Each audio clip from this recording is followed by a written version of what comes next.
Have you ever heard this? If you have, listen.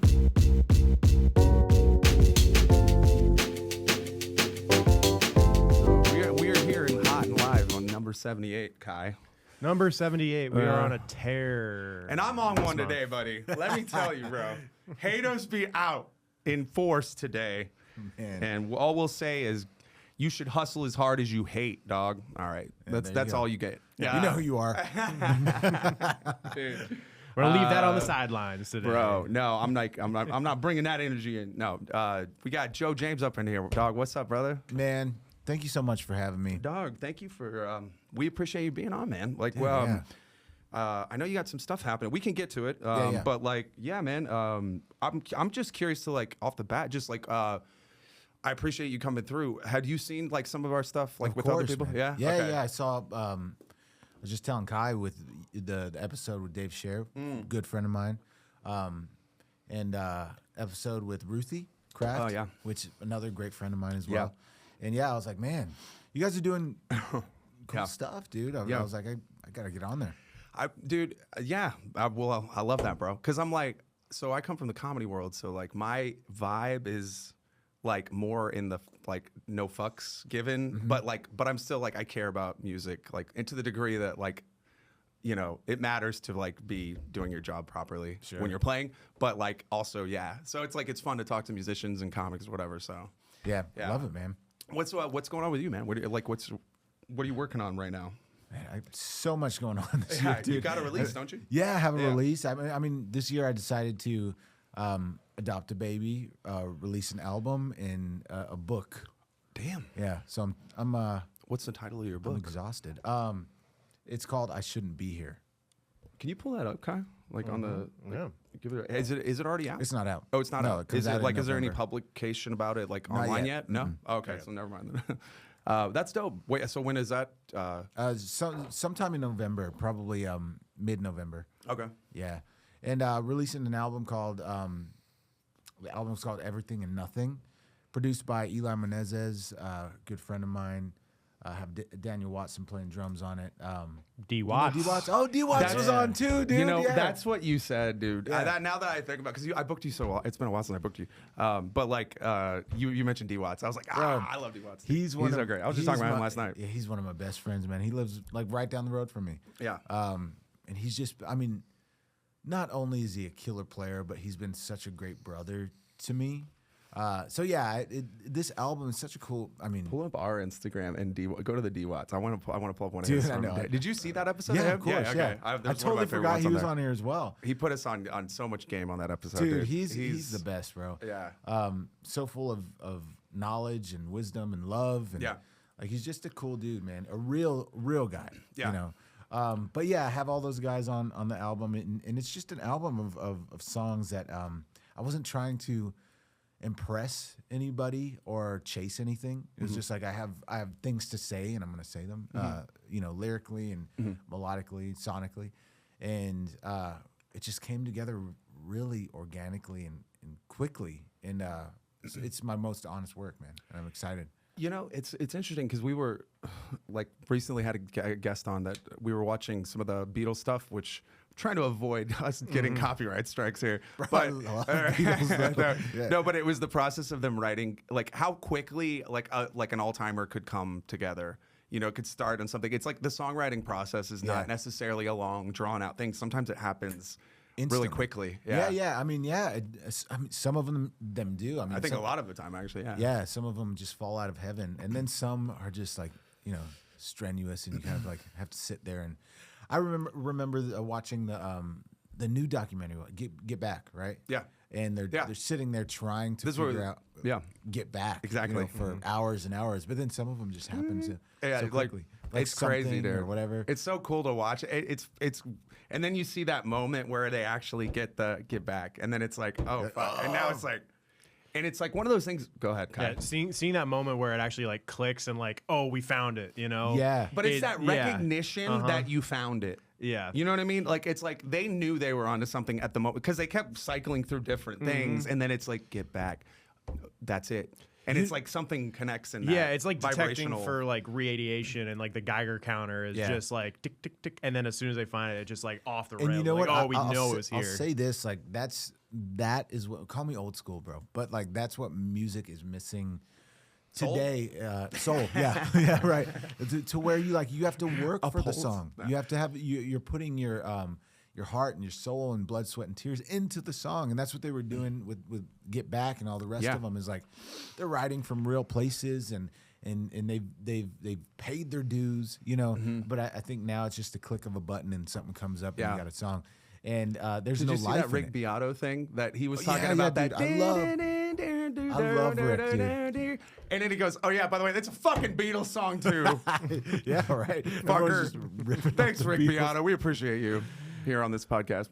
Maybe one day we'll link up with Rick Beato. We love him. Dude, I go down rabbit holes with Rick Beato, Rick man. Beato's great, dude. Seriously. He's been getting some really dope guests lately too on his thing. Yeah, it's like I actually good, just good for watched him. the one with Sean Lennon, which was extremely interesting. Yeah. I mean, I've never been a huge fan. Obviously a fan of his dad, but watching him like super knowledgeable and just a real dude, man. Yeah. It's cool. Yeah. I mean, I've got to think like being Lennon's kid has to be just like the life you've had with a mother like Yoko Ono, and then your dad's gone. Yeah. And then, is that the one he didn't love, or is that the one he did love? I don't know, dude. I'm not gonna speak on that in case I meet one of them. You know, I mean, he loved both of them, dude. He loved both of those guys. You liar, lies out here on this podcast now. But it was Julian. No.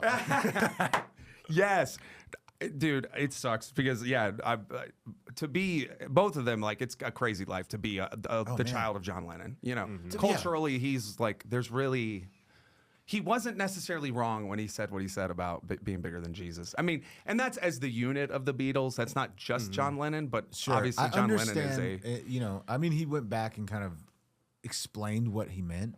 You know, like culturally, they were, which I think in his defense, he was saying like culturally, you've put these four lads above something spiritual. Like we're bigger than that. Yeah. And like basically humanity kind of you've sucks. deified us as this God. Yeah. Well, that, and I also think it was reflecting an actual stat. I think he'd like seen something about like American kids were like they're more like buying of like Beatles albums or going to like Beatles shows than like people going to church at the time. So it's like not only like the cultural phenomenon, but also just like the sheer numbers of it. Of like like we are currently more popular than Jesus. Yeah. So it's well, like, and probably. When did And he then they say found that? Gandhi. Well, like, do you know what year it was that he said that? I will because find the Beatles are like two different bands. You know, they're like the band that the first part of the Beatles era, the live Beatles era, the live touring band Beatles era, is a totally different band, I think, than the studio band. Totally, they Beatles. evolved, and to all their something crazy shit was in the studio completely- era. Yeah, But that's not to take away from their live era, because that's what gave them the fundamentals to go into the studio and go crazy. Yeah, you know? and I mean, the tools, I should say. I'm so glad they did too, because some of my favorite records. I'm a huge Beatles fan. Not the biggest fan of their early stuff, like Meet the Beatles. The poppy, it's more great. poppy It's stuff. it's great, you know, for what it is. But when they started experimenting and John started to get a little darker, you know, in his lyrics and melancholy, he was like, you know, I was like, that's I like that, you know. Paul still kept the kind of poppy Paul type is like stuff. the headline face, like the front man. the acceptable, culturally acceptable, Right, or like the digestible for all guy. And then it was like Lennon, and to me, Lennon was definitely in some ways like trying to be the antithesis of John in a lot of ways, I thought too, because it's like Paul. I think Paul, because I think he resented Paul for that being too much of that probably. Man, But it's like the two of them were so necessary for each other. Exactly. Out. Yeah. Which I mean, I just love John's songs, man. Like you think of like She's So Heavy or Happiness Is a Warm Gun, dude. Also, though, don't forget Paul's. That is the sexiest McCartney bass line of any Beatles song. I would argue. Oh my gosh. I'll have that debate with anybody because She's So Heavy. I want you. Oh my gosh. It's dude. dude, and it's You should cra- sample that. You can pull it out later. But I want to listen to that. It's crazy how people forget how monstrous of a bass player he is. You know, Dude. Like they think He's of left-handed too, isn't he? Yeah, they think of him as like the great songwriter of all time. But he's like he's also a fantastic bass player. It is crazy You know, how many he came up with some of the best shit bass lines. hits, dude. He shit hits. Give me He one of them. woke up Paul. in the morning and took a shit, and it was like, oh look, there's a hit. Oh, there's a hit. I left that one in the. I was gonna almost flush Can that I get one? Yeah. Well, give me a I hit. forget if it was John or Paul that said it, but it was something like, I'm not a musician, I'm an artist. You give me a tuba and I will get you something out of it. Yeah. About just like there's just a different mind about being tapped into like that level of creativity. Sure. And being able to just also be tapped into like what the cultural zeitgeist likes. Like to be able to write things that Like people being the enjoy. MacGyver of instruments, you know? Yeah. Yeah. No. Yeah. What I mean, He made a flute out of a fucking pickle. what's great, dude? I'll kind of give you some history with the Beatles with me. My dad, huge Beatles fan.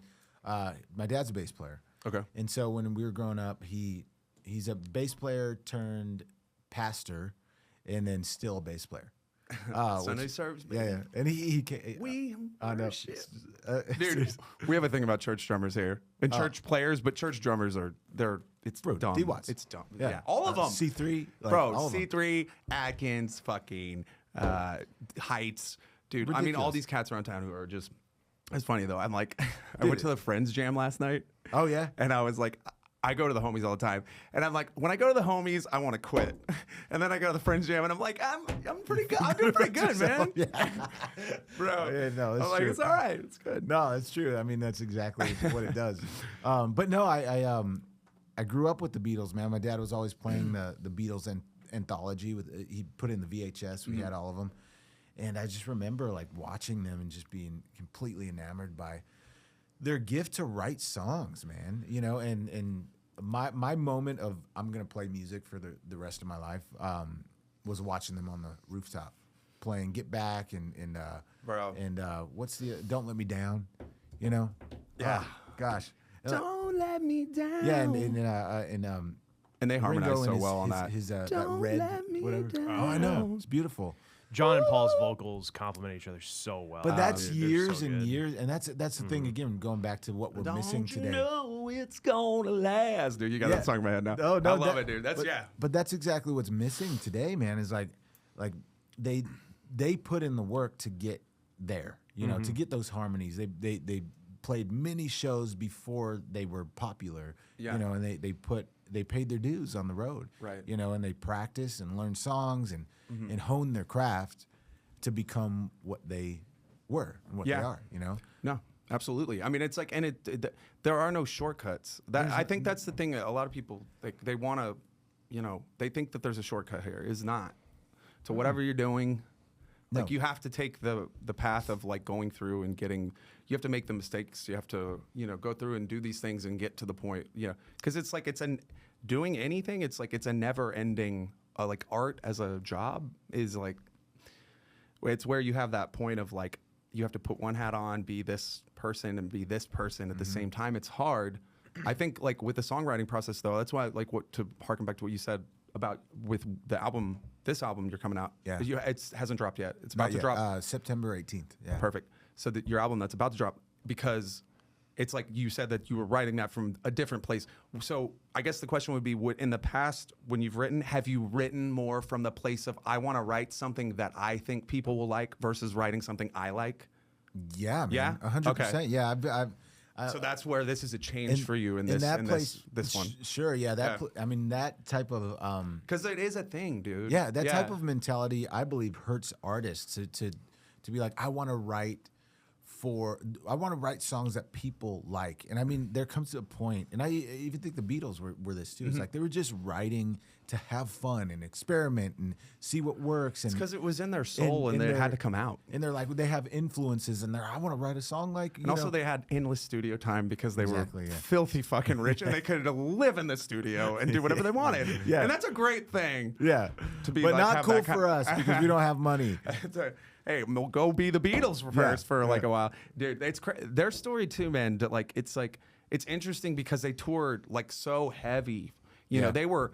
they were the band that like does all the reps, does every show, you know, does like whatever the dirty, you know, fucking dingy spots, like all of them, just to get cohesive and like build this thing. And then it's like they came out and then they were such a polished product when they got to America in '64. It's like we're there, you know, and then America just goes crazy. But it's like, it's crazy because you would think, oh, they're living the dream, touring stadiums, and they're like, we don't. It's too much. We don't even want this. Yeah. Which is like what you would think every performer lives for those moments, right? Yeah. So well, I think the story was it's like it like cashed out already. Like yeah. Well, I think the story was they couldn't do it because they were getting like death threats, and bombs, and like people were going to blow up the stadium, and they weren't equipped to play a stadium.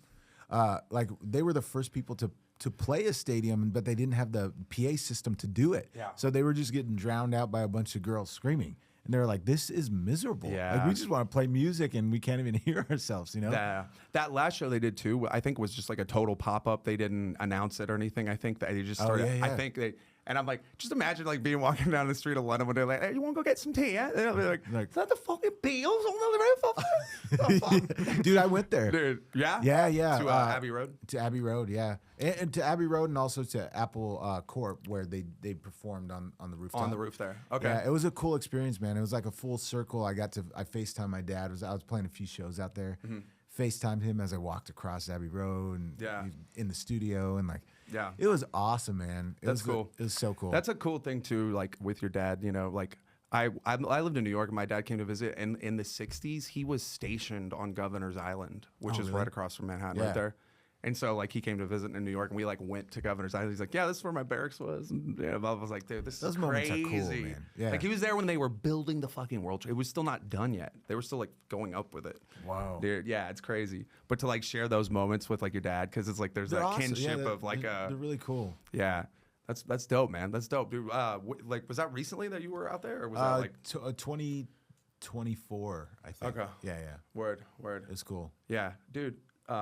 So here in town, you play with I guess I've found out about Austin, like with bands, is like bands are like bands. You know, like it's like people are kind of interchanging out a lot, sure. But it's like, you know, you have gigs and you have like your main guy that you go, and if he's not available, then you have your second call or whatever, you know.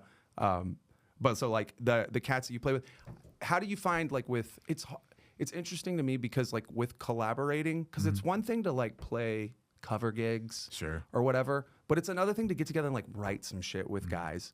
That's where like, how do you gauge when you're like vibing with people, you might jam with somebody, like what's the thing that connects to you to be like, oh, you know what, I think we could, because it's hard, I feel like, to find that right. Yeah, I mean, I think there's many factors that go into it, but for me, I have my main guys, man, and like if they're not available, I have people that I'll call, but for the most part, it's, you know, it's my buddy Eli Menezes and D Watts, and now we got Matt Weatherly on bass.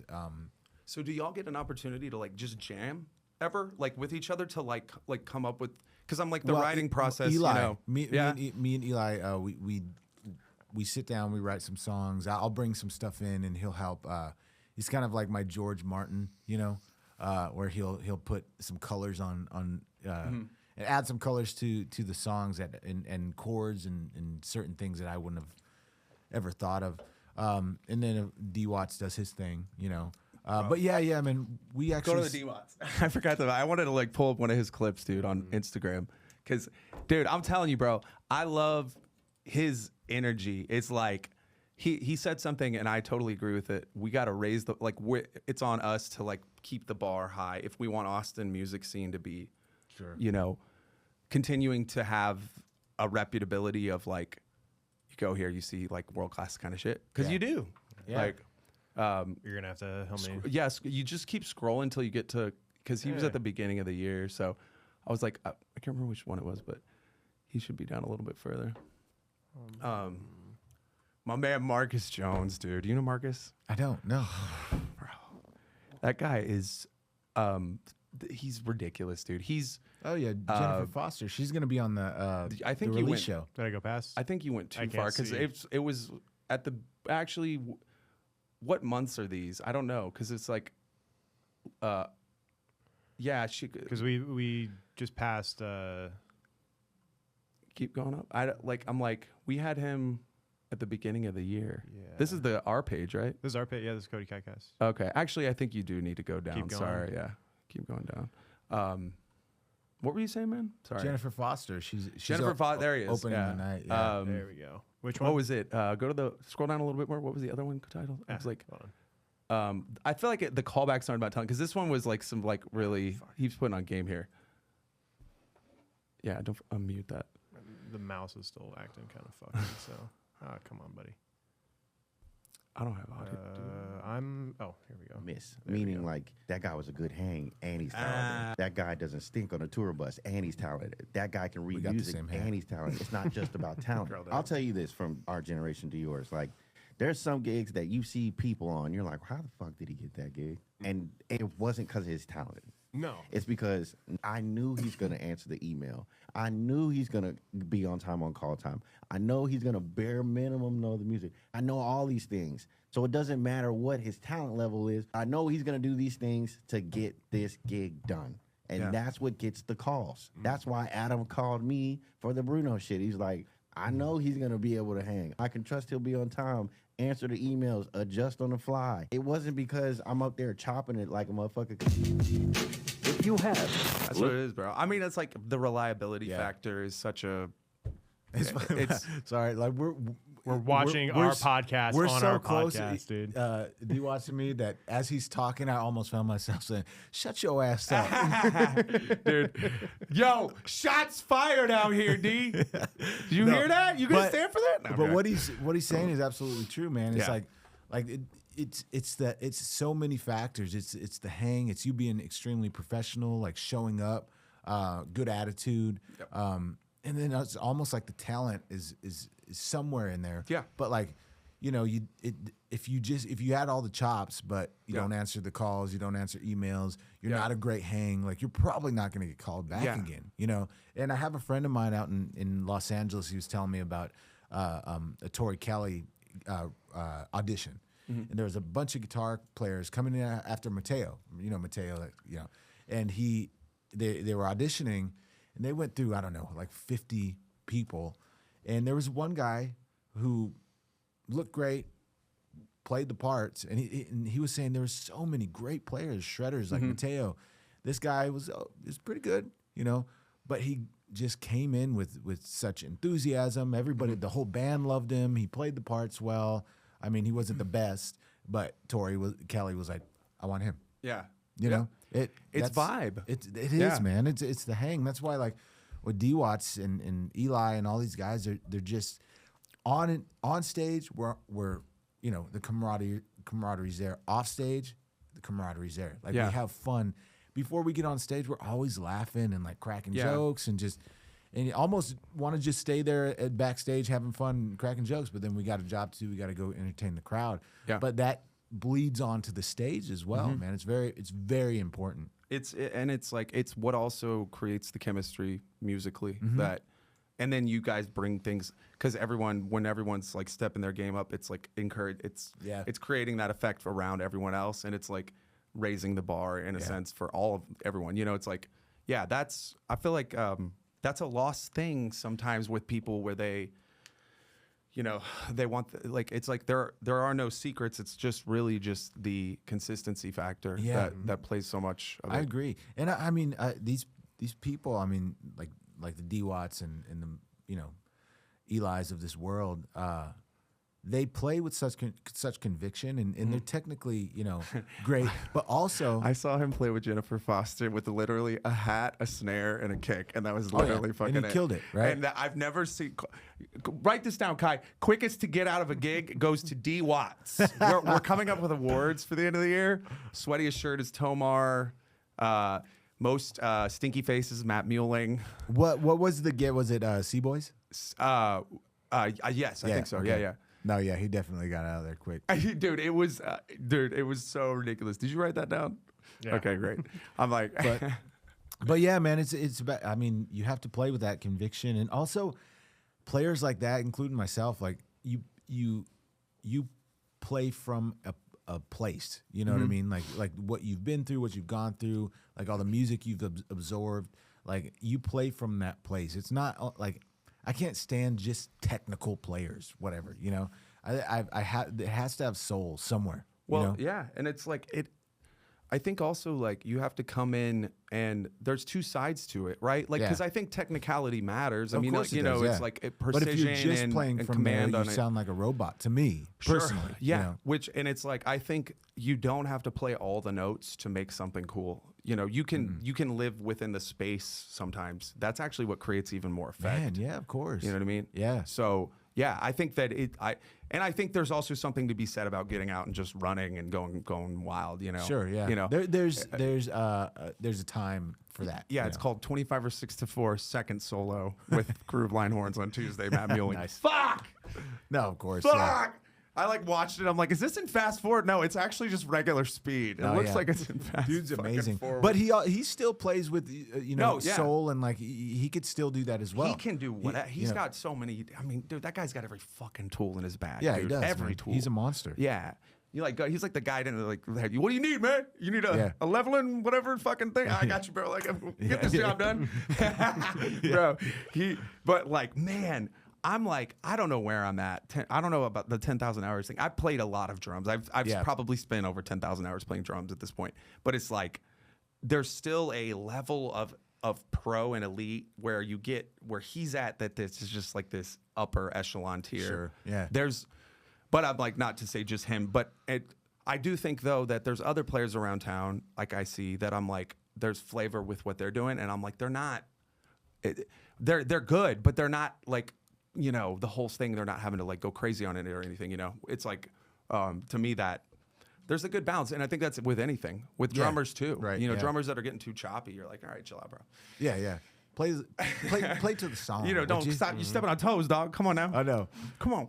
You But know? yeah, I mean, there's certain projects for that too. I mean, but Right. Well, for me, man, I mean, like as a songwriter, I think I'd love to just be a guitar player. I'd love to be a shredding guitar player. That's just not my thing. I can shred though. Yeah. But for me, it goes back to songwriting. I love songwriting. I hone that craft every single day.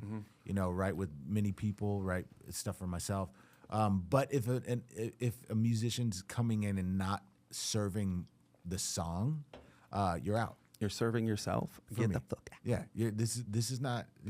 It's about the song. Leave. Yeah. You Well, know, it's like because it's really just more like ego. You need to like your ego's not in the right place here. Sure, yeah. You got to put that down to come in Yeah. here. You're serving yourself. and those are the best players, man. The ones that can restrain themselves, who are extreme monsters, like you know, D-Watts, for example. Well, and it adds more impact and effect when you do go crazy. Yeah, when it you really save does. it. You like know? in our show, we have a moment that I'm like, I'm gonna unleash the beast, you Yeah. know, and we'll do that. We're like, we're playing a song, and in the middle of that song, everybody give it up for D-Watts. Yeah. Crowd goes wild. He annihilates the place. Everyone flips out. They didn't expect that coming, you know, to happen because he was, you know, in the pocket the whole time. Yeah. But then that makes that moment so much more special. Yeah. You know? Well, that's like the most well trained like fighters, like men, like lethal motherfuckers, like military shit. Like Yeah. they're actually usually the most like it takes the most to get them to the place to like go that and Yeah. it's like it's because of the restraint they have in their power that gives that thing Yeah. when they you do that thing. It's like and it's also like showmanship matters too to a degree, but I think you have to be like self-aware and you like and the philosophy is like listen first, play second. Like I think that might have been D-Watt's shit or a lot of people. It's not just Sure. him, Sosa, but it's like listen first and then play. Don't play to like do something for the song. Like let the listening kind of tell you where to go with it. You know, that's It makes sense because Yeah. you want. I mean, especially with an audience that is coming to hear songs. Yeah. You know, you want to serve that song. Yeah. You know, because in return, I mean, everyone wins. The song wins. The musicians win. The audience wins. You know, yeah. You have to play, especially if you want the gig, man. Like I grew up in California. I went to Musicians Institute in Hollywood, California, and I remember Steve Jordan came in. You know, Steve Jordan. Yeah. You know, he came in, and I remember, bad dude. dude, Cold. came in and just literally like in the pocket, and he for almost 3 minutes it felt like, and he was just like and just sat there doing that. And he stopped and he said, "That's gonna get you the gig." And he was telling a room full of drummers, and it wasn't. I was there for GIT. I was there for guitar. But I had to sit in that clinic because I was like, bro, I got exactly. It's Steve Jordan, and I was That's like, great. I love that, dude. And you can see all these drummers that are have PIT. They've been like practicing their chops a bunch, and he just literally was Like that's gonna get you. Like that's gonna get you. yeah. I mean, and drummers, it's like you wanna go crazy, whatever. Yeah. But there can be like subtle. Dope shit you could Like do. little You don't nuances have, you can do, yeah, of course. Ghost notes are the shit. I love ghost notes. You could sit in the pocket and still be doing some pretty dope shit subtly. That maybe the average person may not even be catching, but like a music person, a muso, is gonna be like, yo, what? But that's where the strength is, man. Is the people that can restrain themselves or very subtly put that in a song. Dynamics, bro. Heard of them? Yeah. Yeah. Oh, you drummers out there, bro. Oh my god. 6th Street. Yeah. 6th Street. Dude, haven't been on 6th Street. Where dynamics go to die. Dude, haven't been on 6th Street in so long. Bro, yeah. I honestly, like, I got like kind of like this thing where I've been doing on Saturdays, and it's like it just happened into it really well. I didn't like try to like seek it out, but it's like, and I'm like, I'm gonna be doing this if I'm here. I'm like, I'm gonna be trying to like do it in a way where I'm on like 6th Street. Yeah, on 6th, where I'm like, how is it down there? It's honestly, bro. We've been in the 7:30 to 10:30. I don't mind it on a Saturday. It's not bad because it actually gets you out of there before it starts to get real fucking crazy down there. And it's like, but it's in that window, especially like, well, actually this past week was weird because it was like kind of busier earlier the first set, and then it kind of slowed down the second set. But it's been typically the opposite. It'll build up, but either way, it's not as crazy. I mean, but it can be good, and you want it to be good. So it's just like late night. It's when it gets, the wild shit. So I'm like, getting off 6 before that is what makes it okay. I wouldn't want to do that gig as like the 11 to 1:30. Oh, man, like fuck no. that shit, Dude. I haven't. It's crazy. I haven't played that type of gig, 11 to 1 or whatever, in so long because I've kind of it's all the dope shit happens. Those are Tuesdays, fucking groove lines at 11. The homies on Thursdays 11. Like I'm like, dude, I don't know. I'm too old now. yeah. I feel like No, like, and there's only like certain times where I'm like, okay, these spots, this is cool, and it's like, it just happens that like a lot of the time it happens later. And I I'm got like, a 6-month-old, dude. I'm not about to do that right now. Yeah. I'll say Girl no dad? Girl dad. girl dad. I took some dude, advice from our friend D Watts. Yeah. He's a girl dad too. Yeah. But yeah, 6 months, dude. 6 months, dude. It's almost like kind of still not like mom's for kind of handling a lot of the duties at this point, probably still. Yeah. But I mean, I promised my wife and also myself to be I want to be a very present dad, because I know generations before that wasn't a thing, and I definitely want to be that, Yeah.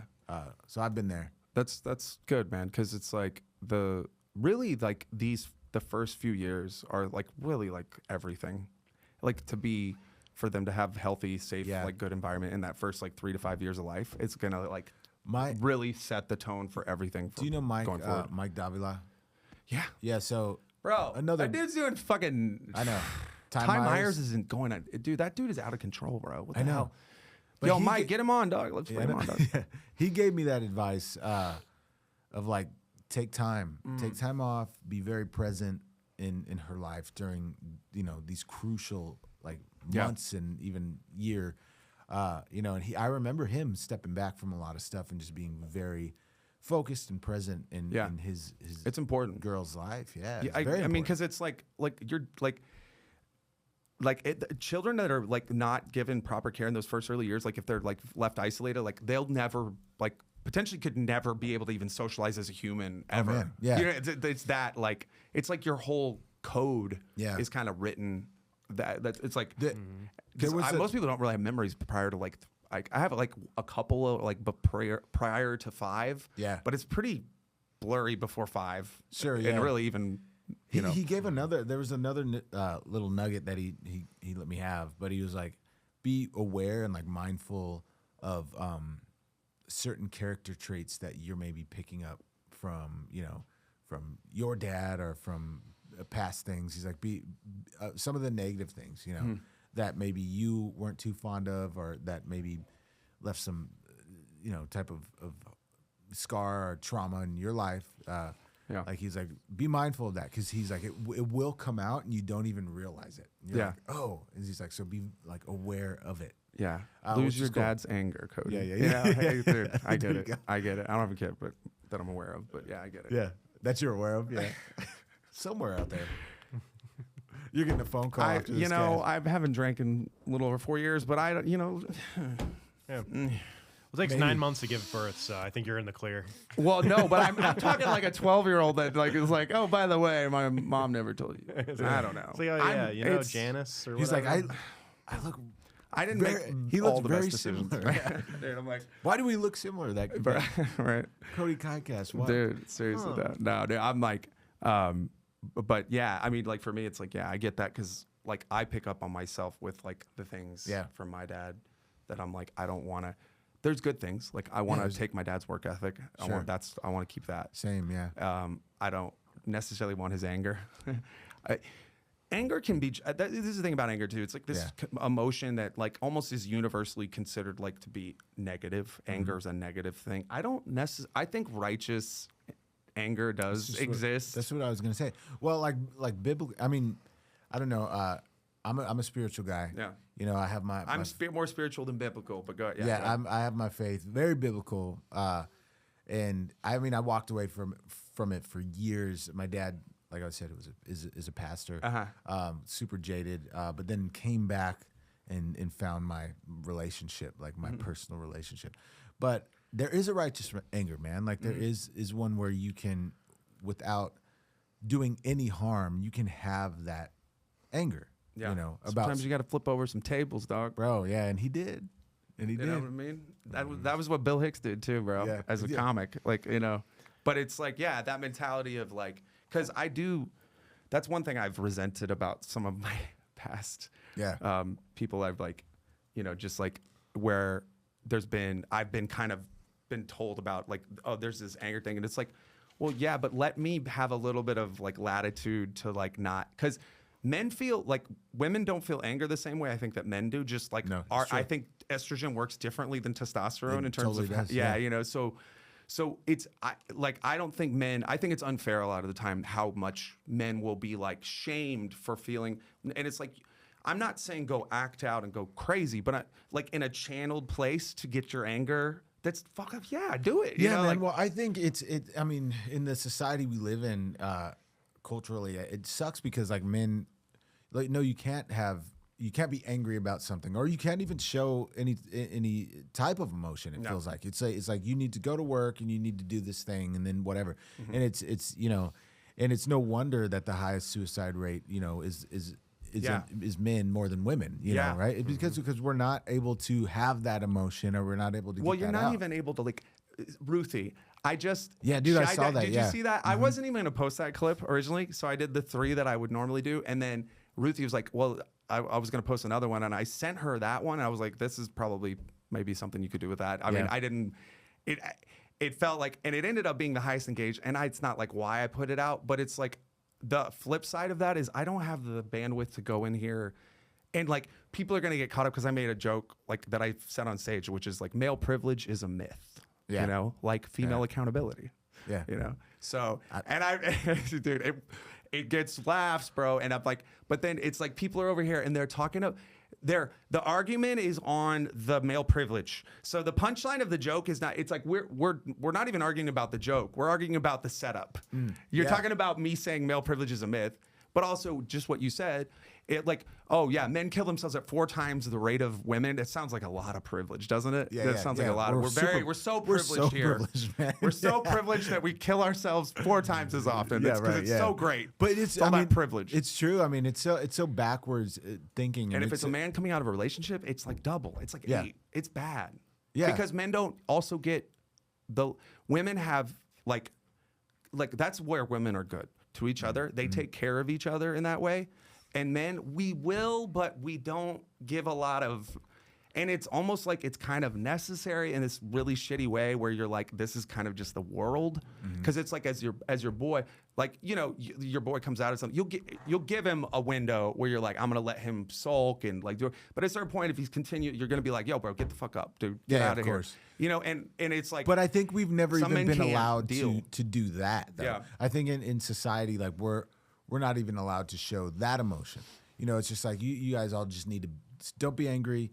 Don't be sad. Like you just need to go. You need to work, and that's all you do. You put your head down, you work, and you shut up, and you don't say anything. yeah. You know? And there's too many whataboutisms too, is what I was gonna say. Sorry. Yeah, Like, no, yeah. You know, when you have those conversations. Sure. And I mean, for me, I'm so grateful that I found like a community of brothers that were able to confide in each other and talk to each other when we're going through something. You know, which is special to have, and I think, you know. For It's me, important. It's very important. You need brotherhood, fellowship with brotherhood. Yeah. It's important. It's you know? extremely important. Like for men. Yeah. And just check up on each other. You know. But yeah, male privilege is definitely a myth. It's a myth. I agree with you. Shall we? You want to let's talk about all the ways. Yeah. Oh yeah. What about on the job? Yeah, all that privilege of dying like over 90% of the time. Yeah, that's me. No reproductive rights. Literally, you don't have women have reproductive rights. Men.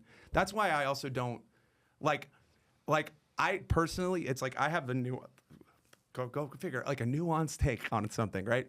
Like at a grand level, like from a point of like as a human and liberty in my heart. Yeah, I don't think I should. If somebody wants to kill their baby, they should be able to do it. I wouldn't. I don't think that's right. I think you're killing a human. I think you're killing a soul. You're killing. You're saying fuck you to God is basically what you're doing. Yeah.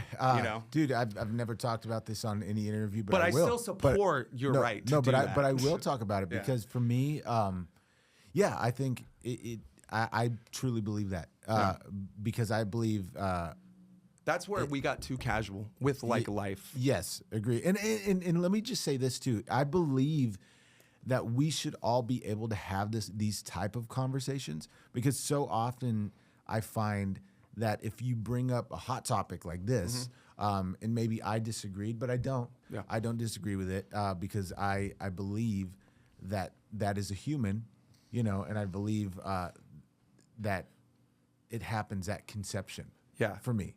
And that's someone may have a different view, and you could have your different view on it. Yeah. You could have your opposing, and it's how do you, if anybody wants a civics lesson, go watch the Kennedy Nixon 1960 debates. But I will say, watch how two opponents in political parties have a conversation in a civil. I will say this, manner, man, like because it's possible. There's so many people that I know that possibly considered. Abortion. I don't know if we could say that on this. Yeah, but what the fuck you want. Yeah, you know how we some only people give the legally required amount of fucks here, not a single fuck more. So, but I know a lot of people who had the thought of it and that were possibly going to do it but didn't, and those babies and those kids that are walking around today. Yeah, man, it breaks my heart to think that they might not have existed. Yeah. You know, because biblically it talks about how before you were even formed in the womb, God knew who you were. And then he knitted and formed you in the womb. And you were fearfully and wonderfully made in his image. You know, and like I believe, man, like that's you're playing God at that point of like this thing that was destined to be here, I'm just gonna say I don't want it here anymore. Yeah. And also, there's another thing talking about the whole male privilege thing is like, why wouldn't we have the say? Why wouldn't we have the contract wasn't sex, right? Yeah. Because hot take, controversial statement. Relationships, I believe relationships work better when sex had natural consequences. I just think that. I think it kept things regulated in a natural sense better than the unregulated. And I'm not saying, again, whatever, but you're lying. You're kidding yourself. You're fucking like delusional if you don't think the pill, to steal from Rollo Tomasi, not to endorse him as a person, but the pill, I agree with him saying this, the pill was on the level of like the atomic bomb in terms of societal shift, in terms like just paradigm shifting kind of moment. And it's like also, I think it's hilarious how women will talk about their right to abortion. All this, like 100 years ago, medical science wasn't even how quickly we got from this. Just was like got to the point you can even safely do this to this is like you know, come on. My encouragement, because my daughter's adopted. Yeah, and do that. That's my encouragement, man. Is make an adoption plan for the baby. Yeah. Choose life instead of killing a baby. Why don't you see it to term? Yeah. And maybe even when you give birth and you see this baby, maybe you would want to keep it. Yeah. Or if you still have that same type of thinking and mentality of I don't want this baby to ruin my life. Yeah. You know, which honestly is kind of a selfish mentality. But whatever, you have a right to have, you know, you think however you want to. But for me, like that is a life that is formed inside your body, yes, but that is not your body. Right. That is someone else's it's body. It's a separate entity. It's a separate from you. entity. Yeah, exactly. So like, just give it a chance, maybe. And it's like you're the kangaroo, and you're got the Joey. Give it a chance, pouch. and I would just encourage, you know, to give that baby a chance. Whether if you don't want to take care of that baby and you don't want it to ruin your life, or whatever the case may be. Make an adoption plan, you know, because I couldn't have imagined my daughter, and the birth mother not choosing life for our daughter, and seeing her today crawling around, smiling, like there's nothing better than life. Yeah, like choose that. Yeah. Well, and I'm gonna just say the uncomfortable reality, bro. I mean, all you got to do is look at Planned Parenthood, and if you really want to know about what all of that is about, just look at Margaret Sanger. She was like an avowed racist, and it was very much from the early beginning of it. The idea was to like limit black people from having children, or to stop that. And let's be real, I don't know what the numbers are, but it's a genocide. But it's a genocide that nobody talks about. It's not like Gaza, because Gaza is very obvious. You see the destroyed buildings. This genocide happened in wombs in. You know, and we're talking millions, you know, millions upon millions of human beings that don't exist, because it's like, and to me that, the other thing too with a lot of women is like,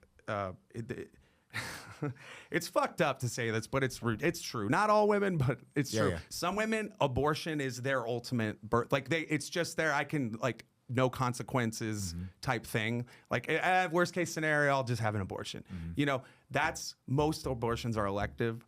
The vast majority of them are not to do with the health of the woman. They're just electively deciding to terminate. No. And it's like, and it still was their choice, but they had the option because our society decided that we could be this casual about it. Yeah, which is kind of crazy. And again, like my encouragement would be to choose life. Like if you don't want to take care of the baby, if you still want to do your thing and be, have a solo life or whatever, and you don't want to take care of if you truly can't financially support this child, it's okay. Can't do it. It's okay. There will be, there's a lot of people who would love to take very good care of your child, and that's like us. And we plan to adopt more. You know? That's great, and dude. Good for you, by the way, man. Because there's such the well of the heart for that is there's like such a deeper. I not to diminish, but it's like it comes from that. Such a deep well of love in that act of and it's also in the selfish kind of way of we want to have a baby, you know, but it's like, but that you're doing that, and it's like I have like mad respect for you, bro, for that. That's amazing. But yeah, that would be want to do more. That would be my encoragement, man. It's like we might be in a society where a lot of these millennial women are going to have to adopt because. Let's be real. We're getting to middle-aged millennials now, so what the fuck is this gonna look like? A lot of cat ladies coming. Meow. And not bro. Not just on the like the morality side of like, you know, ending a potential life and you know, the actual like biology of abortion, but also like the social cultural divide between men and women, and the like neither side can really understand the other's full perspective 100%. but that gap needs to close because it's. It takes two to tango, right? Yeah, and it is a two-person That decision. was one of the points I was gonna make. I mean, it's like, again, as a man, like if we make that decision to be intimate, and then so you get pregnant, and you can choose to kill the baby, but I don't have a say to say I can't abandon it. I don't want that to happen. No, yeah, You that know? too. That's what I was gonna say. Is it's surprising to me how casually men will just not even put up any sort of fuss about the fact that you literally have no reproductive rights. None. Yeah. The agreement used to be that the agreement is if you agree to have sex with me, we both accept what could come with that. Right, yeah. Right? Natural consequences. Now the sex isn't the agreement anymore. Mm-hmm. Sex is just potentially could be the agreement under certain circumstances, but you could even be married and your wife could get pregnant and she could still, even then as a man, you don't have any say. It's like, which that breaks my heart, man, because like thinking about with me and my wife. That should honestly be something they should add to marriage. Like if you get married, at least put it there where that's an incentive for men to get married, because then they're going to be like, she can't just kill my child if she gets pregnant. Right. Mm-hmm. You know what I mean? Have you guys seen that? It's like Jillian Jacobs and Adam Driver. They have a scene together. I forget where it's from, but it's like perfectly encapsulating this. Yeah. I have it pulled up here. Yeah. I know exactly what you're talking about. I saw it. Dude, this Adam Driver's a fucking great actor. He's all right. awesome, just make sure you take this shit out. Yeah. Before you post. But this is like just perfect example. Yeah, no, it is exactly. See that Columbus discovered America, and I think in one of these illustrations he's wearing makeup. Do you want to go for a run in a sec? No, thank you. Come on, there's a street fair I want to disrupt. Don't really feel up to it. Beginnings of a cold? Better sweat that out. Come on. Like to watch you bounce. Like to watch your boobs bounce. Like to watch your ponytail bounce. Like to watch your body bounce. No, I can't go for a run because I had an abortion yesterday. That's what's her face from. Jillian Jacobs, yeah. I can't go for a run, and I Boys? can't take a bath or use a tampon no, I don't think she's or in have that. intercourse. Like Oh no, she's in Community she's in, yeah. Are you, What? Yeah, just a couple of things I can't do because I had an abortion yesterday. Was it mine?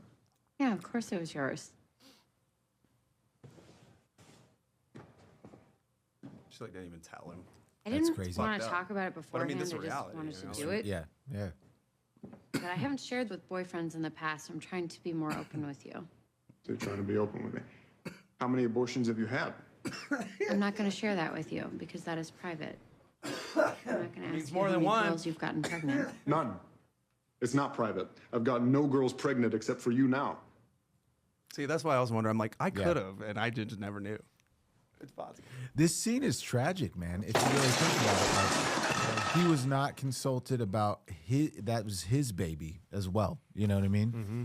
But it also showcases like the woman side of things where it's like not even thinking to consider that. Yeah. Because admittedly, in terms of like a biological level, it's a much bigger toll on a woman's body. to Sure, give yeah, birth. of Like that's course. just a fact of life, 100%. But on an emotional, like creating of life aspect and humanity and social constructs and everything else, it's a hard decision to make. Right. 100%, and it should be up to the couples, really. I mean, it's, and that's what I'm saying though, is that most dudes, I don't even think give a shit. Yeah. Go to France, bro. You want to talk about the cuck chair of the world? Yeah. France, bro. If you get a girl pregnant in France and you're not sure that you're the father, you can't get it paternity test on it unless she says it's okay. Really? That's how cucked France is, dude. Yeah. That's terrible, dude. Like, but I'm Yeah. like, that's an extreme. But like men's reproductive rights and like just on both sides. Cause you can get fucked just like one way or the other in the system, where that's where men are like, you talk about like a lot, like men aren't marrying and relationships are becoming, which isn't good. Because it's That's what only the commies risk, there's want. no reward. Like, I think it's changed a little bit more, but you know, I think most men are okay with the idea of like a prenup and getting a prenup. But it seems as though, like, historically, women have been like very much against that. The woman in a you know straight marriage. Sure. Yeah. But that to me seems like a no-brainer, right? Yeah. Like, it's just the logic of like, hey, like, I love you. We're making a decision right now. We're gonna get married. But I also have to think, like, my parents got divorced. Like, I know many parents, like many other you know, friends' parents that got divorced. I know couples that have got divorced. Like, it is just a possibility, and not to prepare for that and to protect yourself, it just seems dumb, right? Yeah. I just think that it's like, you don't expect me to like rally for your shit when this whole equation means that I'm literally removing my own like say. Yeah. You know? And it's like, if you look at game theory, it's like interesting because like it like when you opt in, it's like defecting versus like nay, yay, nay. And the way systems will work, that they'll behave is like in like when somebody defects once and a person yays, then if that same person defects a second time in a row, and then that second time instead of switching and voting yay, and then that second time that other person also votes nay. So like they voted yay first one, the other person voted nay, so they're like fuck this guy. So the second one they vote nay, and then that's the other person's like still like fuck this guy nay. The game will go nay for all of the rest of the game. Yeah. All of the rest of it. Like it won't because there has to be a framework where you opt in, and like to me it's like I just like I'm at a point where it's crazy because I used to be like probably way further on one side. Yeah. And I've evolved in my thinking, but I'm like, I just don't understand like that men like just kind of readily have not been more like, yo, hey, this is like, it's kind of these conversations. I mean, maybe they're becoming more common. I don't know, but it's like, well, yeah, I think because you know, I think men are afraid to lose their jobs or to get buried or whatever, like to get canceled. Man, for me, I don't care. I don't care if I get canceled or not, man. I was like, 'cause you're not a bitch. yeah, cancel me, man. Like, put me on vacation for a minute. My conspiracy, one of them of many, were feminized. I think there's a deliberate. I think it's in the food we're eating and like Sure. the plastic. I think that like I was just talking about T levels with somebody yesterday. Yeah. Or whatever. And just like men in general have like lost strength and lost testosterone. It's like I believe there's something there with that. Like I think there's a I believe it definite too. objective. But man, I'm for me, like going back to women, I'm grateful for the woman that I have. She's such a strong, like powerful rock of a woman, but her viewpoints are very, very much similar. And I always tell people like, it's funny because like I think political parties are stupid. Yeah. Everybody should run as an independent and be voted on based on your platform. But if I'm kind of leaning anywhere, it's probably more conservative. But it's funny how people, as the man, like we've had friends in our lives that attacked me for being a conservative, and I'm like, I've never come out and said I was a conservative or not. But they're best friends with my wife, and I'm like, yo, she's way more conservative than I am, dude. Like she's the conservative. The tolerant side. Yeah. But the actual tolerant side. But it's funny how like you know, I'll get thrown under the bus in this day and age, or I'll get canceled. But you know, I can't stand the moral pedestalizing. I know it's ridiculous. It's like I'm not coming at you like I'm a moral authority about some shit. And you know, whatever. If you have a good argument to make, then I'll listen to it. But I'm like, I'm not. There's this inherent. I think they're with conservatives and like liberals. I think that. I guess really Republicans and Democrats, let's say. Yeah. Republicans think Democrats are fucking stupid, just dumb as fuck. And Democrats think Republicans are fucking evil. Yeah. So there's this like, one side just thinks the other side's dumb, and one side thinks the other side is literally fucking evil. Yeah. So when you think like that, and when you're that, you know, polar with your kind of the way you're. It's I stand by my gray area joke on Kill Tony. Okay, listen, it's a great joke. No, but it's like we don't even agree on how to spell gray. It's all gray. Yeah. No, I mean, seriously, man. But I think I think it's a lot deeper than that. I think it goes. There's the people above all of us that are pulling the strings, that are wanting all of us to turn against each other. Yeah, like seriously, man. Like if we can sit down and have our disagreements, and I think it's beautiful to have disagreements. It's fine. But if I can't sit down with you and talk about what I like our disagreements and have a discussion about it without you screaming and trying to cancel me, or vice versa, or me thinking you're a complete idiot. Yeah. You know, it's I don't think obviously the world's not going to grow, like humanity's not going to grow because of it, because we're not able to sit down and listen to each other and actually understand each other. And not to like beat a dead horse, but it's like it's social media that's caused all that. Of course, it's man. all just the political echo chambers that have been constructed on both sides. Like you know, neither conservative, liberal, Democrat, Republican like are free from that. But it's just a matter of being able to take your own opinion as that. It's your own opinion. It's not the moral grandstand or anything. Exactly. And I have like, it's funny. I have family members who are confirmation bias be a real bitch on the right, you know, and they have their news channels and their algorithms are all of this thing. And of course they're like, exactly to your point, like liberals are dumb. Right. And then I have friends who are liberals that are only getting their source from the liberal media and Rachel Maddow and like all of that, and they think, oh man, they're still masking. They're Hitler and they're whatever. Yo, y'all seen Fauci in Congress lately? Dude. But my point is, man, it's like, is if we like turn all of that off, look at people as people, and be able to sit down and have an actual conversation with them. Like I just did an interview with a guy who had the complete opposing like viewpoints of how I believe, and same like vice versa, but we sat down and literally had a great discussion about those things. Yeah, killing babies and things like that. No, but it was a really great, conversation. When I'm bombing, that's where I go with an audio. Y'all earned this. You deserve this. Dead babies. This is what you wanted. Well, Dead babies. That's the name of that special. What you're describing, I mean, that's kind of what we have coming out on Dead babies.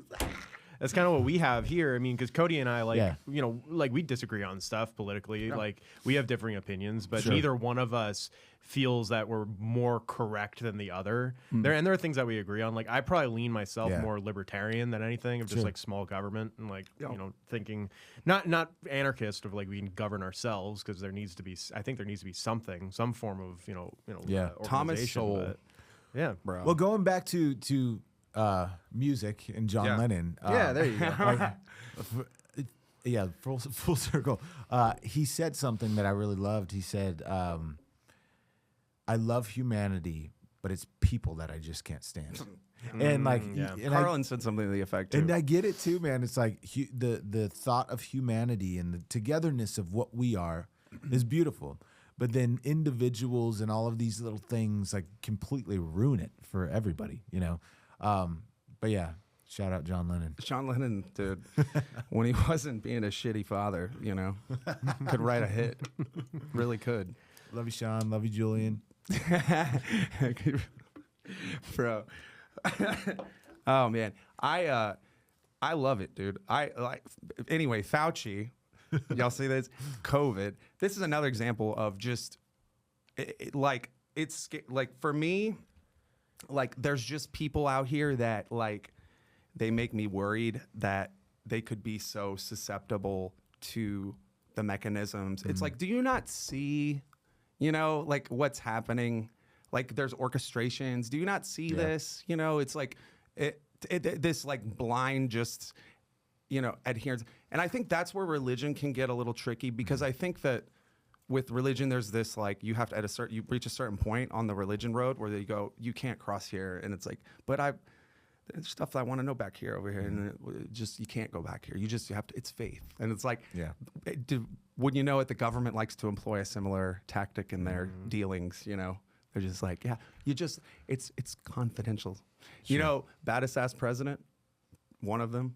He's on my Mount Rushmore of Mount Rushmores. Teddy Roosevelt. Yeah. He had a fight club in the basement. Really? Of the White House. You know what the first rule of presidential fight club is? What? Redacted. Man. But I will say, to the point of like, because I wouldn't consider myself a religious person. I would just say I'm a person of faith. And when I say that, I actually adhere to Jesus, what he was talking about. Yeah. And like for me, the difference between the two of what you're talking about is one leads to life and the other essentially leads to death. Yeah. So for like me and my faith, I've watched Jesus completely change the trajectory of my life and transform things within me that man, I essentially was killing myself. Oh. And I was essentially trying to save myself, but burying myself in return. But he changed my life, you know, and that faith that I have, and by being in the scripture and by praying and meditating and surrounding myself with these groups. D Watts being one of them, you know. D Watts is a man of faith as well, you know. But it's that thing, like one of them leads to life. And one of them leads to death. Granted, I will say that there are religious organizations that use Jesus in faith and all of these things for their own benefit and their own self, righteousness. But there are, I would say there are really great people out there. And there's a parable that talks about how the wheat grew up with the tares. And Jesus was saying this. He was saying to a group of farmers, because they understood this language, and he was telling them, wheat grow up with the tares. So what happens is the wheat grow, and these weeds grow with them, and they look exactly the same. And if you can't distinguish one between the other, then you're going to be like, oh, well, they're all terrible, right? But the difference between the two, and I didn't know this, but a friend of mine was talking about this. And he was like, look this up, that wheat start to bow, and they start to like wither and kind of warp, and then the tares will stand straight up. So the analogy would be that if you are a person of faith and you are following Jesus, the humility of that person will be apparent. But if you're not, the pride of that person is just going to be standing up. The difference between the wheat and the tares, you know. Yeah. And I think what ends up turning a lot of people away is you have these people who are bearing terrible fruit and not representing who God actually is, and who are not following in the footsteps and the examples of Jesus, you know. And they're using it more for a control tactic as opposed to I want for you, not from you. It's more I want from you, not for you, you know? I mean, to keep it topical, I mean, like, Israel's a perfect example of that right now, with Netanyahu using Judaism as like a shield of from criticism, because like doing very clearly, like, you know, actions that do not align with Judaism whatsoever, but using that as a shield. Yeah, and in there, Jesus talks about this in the New Testament, where sometimes he says, you know, religion shield, dude. Where he talks about you'll know them by their fruits. And when you think about the fruit of the Holy Spirit, which Jesus, when he ascended, gave the Holy Spirit to the church, essentially. And he's like, look to the Holy Spirit for your guidance and your discernment, and, you know, and your wisdom, and the Holy Spirit will guide you. And the fruits of the Holy Spirit are love, joy, peace, patience, kindness, goodness, faithfulness, gentleness, and self-control. And so if those things... Is that in the Bible? Yeah. Oh, and if those things aren't... If you don't see those things, then you have to question, you know, like, is this person actually following? Is this person, you know... a follower of Jesus, you know, and so like those things should be pouring out of you, and if they're not, again, we're all humans, and we're messy, you know, right. And so it's very crucial to humble yourself to be able to take on and bear those fruits, you know. There's a parable as well that talks about humbling yourself to be exalted instead of exalting yourself, because essentially what ends up happening is people who exalt themselves will be humbled eventually, you know. But it's funny because when Jesus is talking about these two people, he says a Pharisee and a tax collector went up to the temple to pray, and a Pharisee is a religious person. So he talks about the Pharisee, that Pharisee said all these things like, I fast all the time and I pray, and I'm not like this dirty tax collector or comedian or musician or whatever, you know. I'm not like that. Podcaster. I'm not like that guy. Shit. And then it goes to the tax collector and the person that is just like all of us. And he approaches the throne with, I suck, and I know I suck, you know. And he says, after that, he got past stage 1 of Dunning-Kruger. After that, he says, Jesus says, one of these men will be exalted and one of them will be humbled, because whoever exalts himself is going to be humbled, but whoever humbles himself will be exalted. And you see that when you have this sense of humility. You know, people who are, pride comes before a fall, like it says, and people who sit on this high horse and that are prideful and think they're better than them, or better than everyone else, or holier than everyone else, eventually will fall. Yeah. You know, they're going to be humbled. You know? And that's why to keep that, for me, man, it's so easy. It's becoming easier to keep that posture of humility, because I remember and I know what God saved me from. Because 5 years ago, man, I was ready to kill myself. I was done with it. And he met me on this road, not in 4 walls, not in a church building. Like, he met me by a lake on a walking trail, and I was ready to go home and shoot and kill myself. And met me and completely changed the trajectory of my life. And I try to keep that posture all the time. It's like, I shouldn't be here, like the book, but I am. Wow. And there's a reason for it, and it's not by my own doing. It's by a supernatural power and not mine.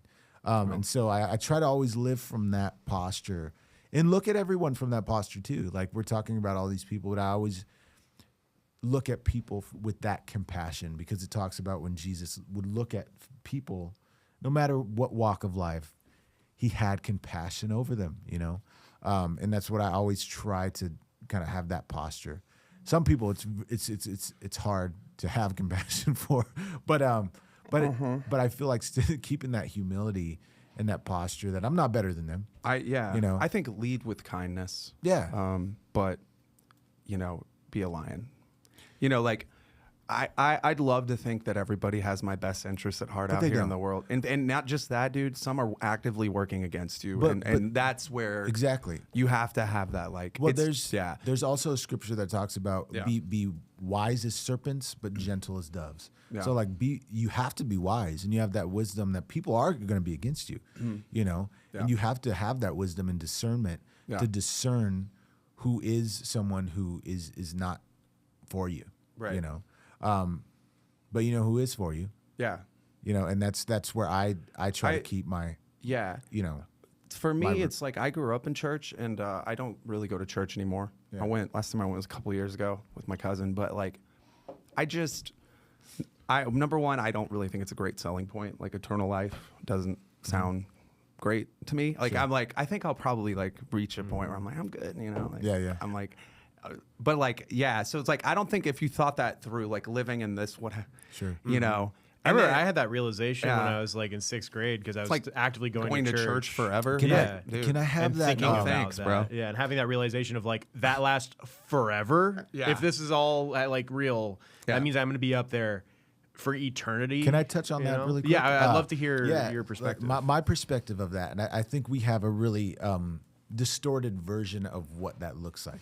So when you talk about being somewhere, first off, we're thinking about all of this in a mortal human from a mortal human standpoint. And I'll even take it a step further, not to interrupt you, sorry, but like, I have my doubts that Jesus actually ever really even existed, because I don't think a lot of secular historians from that time period had mentioned any guy about doing this stuff. And again, the faith thing, it's hard for me. This is where, because I actually believe that there's good things to take out of it. I really do. And I've tried in my life to take those things from like growing up in church. It's just when I can't get on board with the core part, it feels kind of silly to me almost even.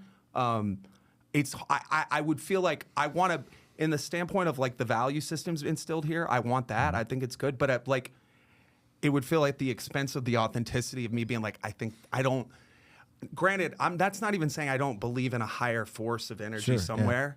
I like, it's not vindictive, and it doesn't get, it doesn't need to be worshipped, because why would any like all powerful like super being need to be worshipped? Your worship means nothing to me. It's like so the ideas of a lot of it in the praising of it, that's where I get lost, and it's like, and I've tried to take the good parts out, and it's so like just because I'm trying to be real with you, and this is like one of those good moments of conversation where we can talk, like, be open about it. It's like, I see the good things too, that's where, But I think, you of course, coming from this point, this viewpoint of like, this is what we know, right?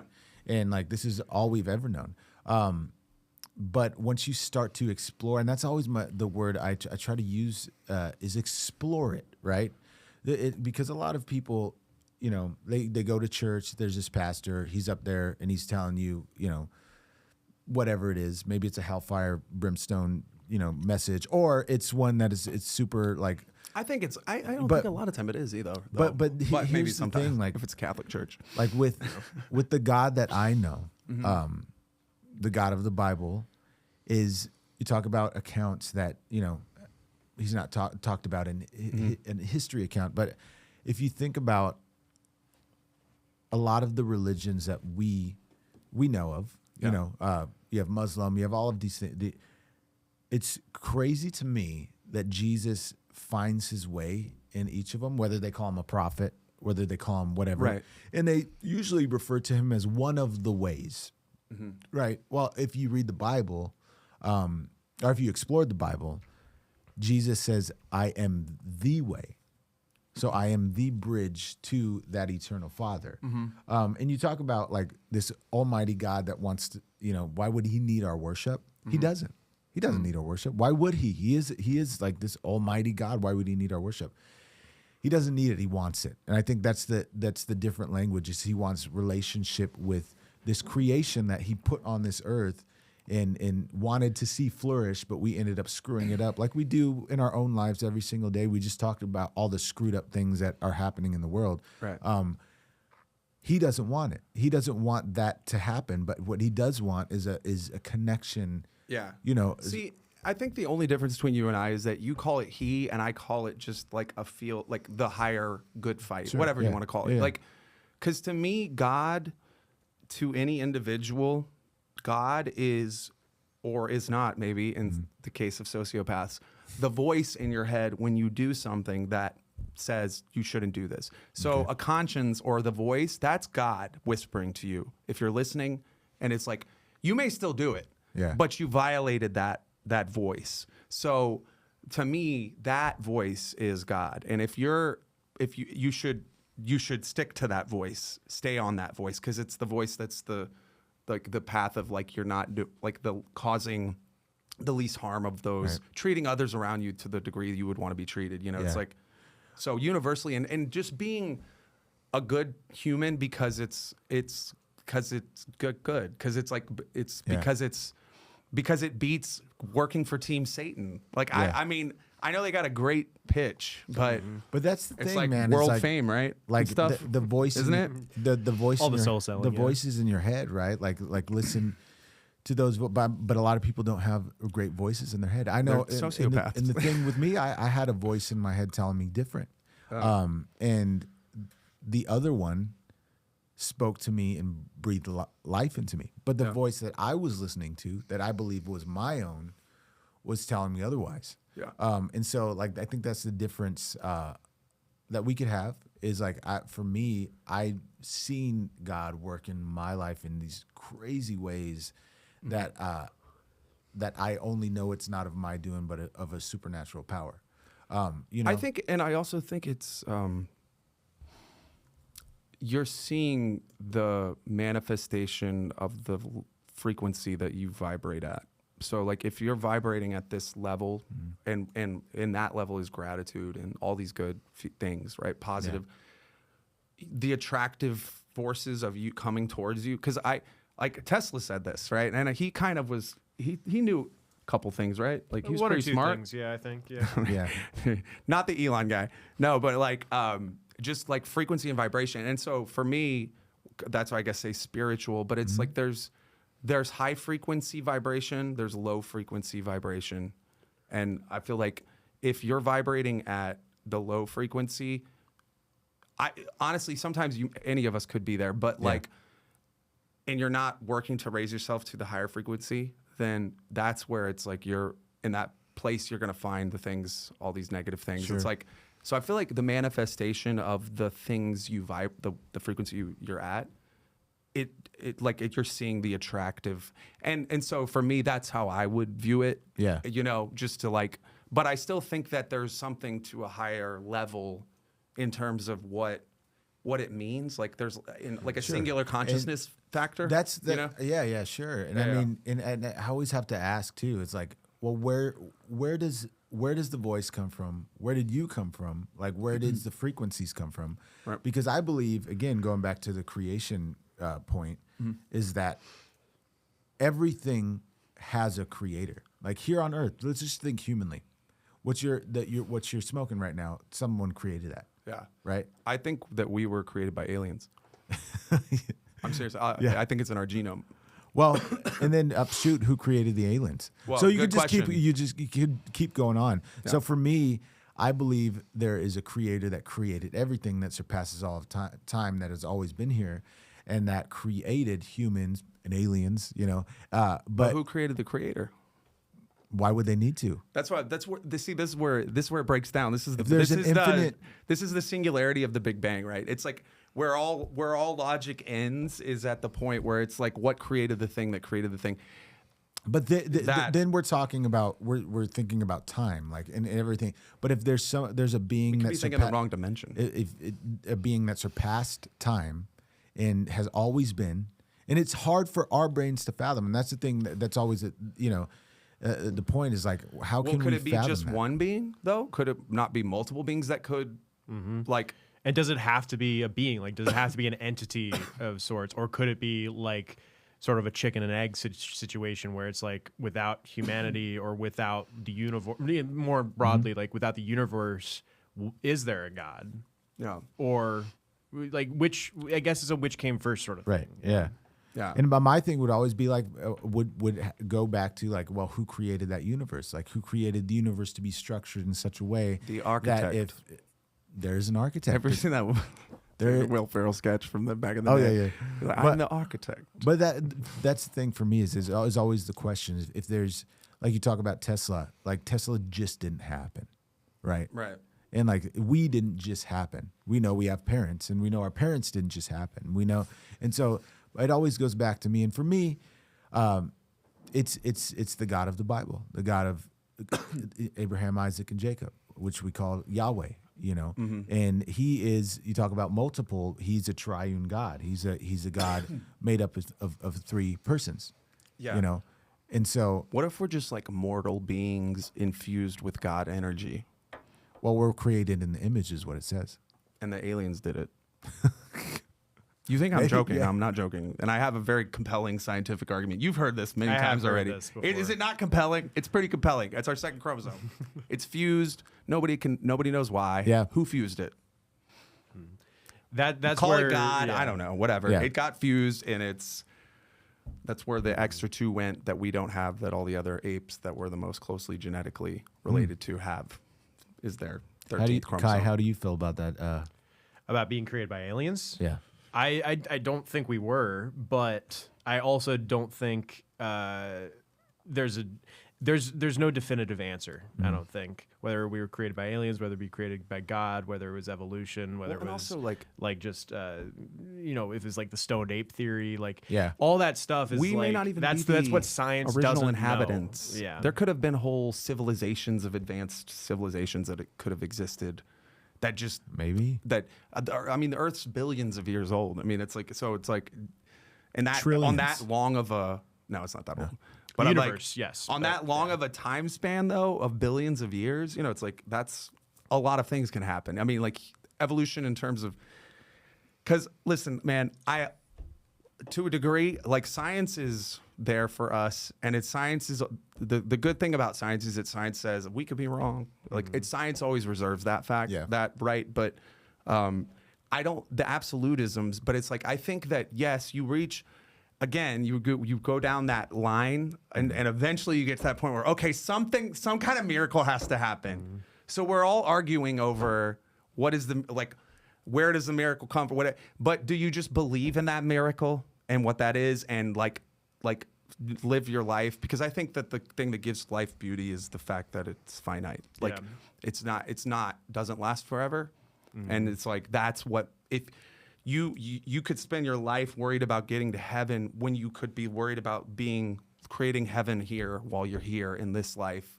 And it's like the aspiration to that is I think that probably takes away from a lot of people here now and their ability to be like I think people are just afraid of death, and that's an answer for me that is like we need to create it here because we don't.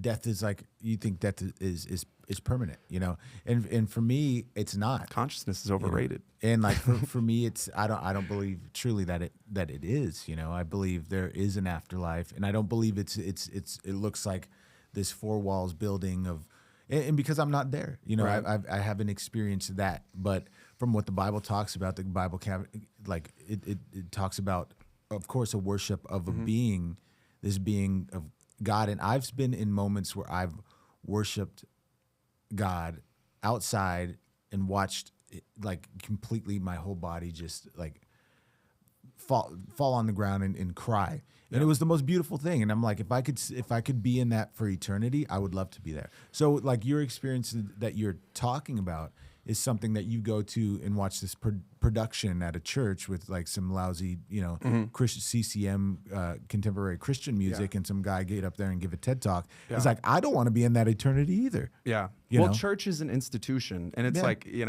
I'm an iconoclast, bro. Yeah. So like, institutions to me, like I see that as getting in the way of what you're trying to get to. But what I will say is that the moments I've had and the closeness that I've had with God by seeking Him out, by reading His Word, by meditation, by prayer, in those moments, I would want to stay there forever. When I've had those moments of feeling the presence of God, I'm not talking about an institution.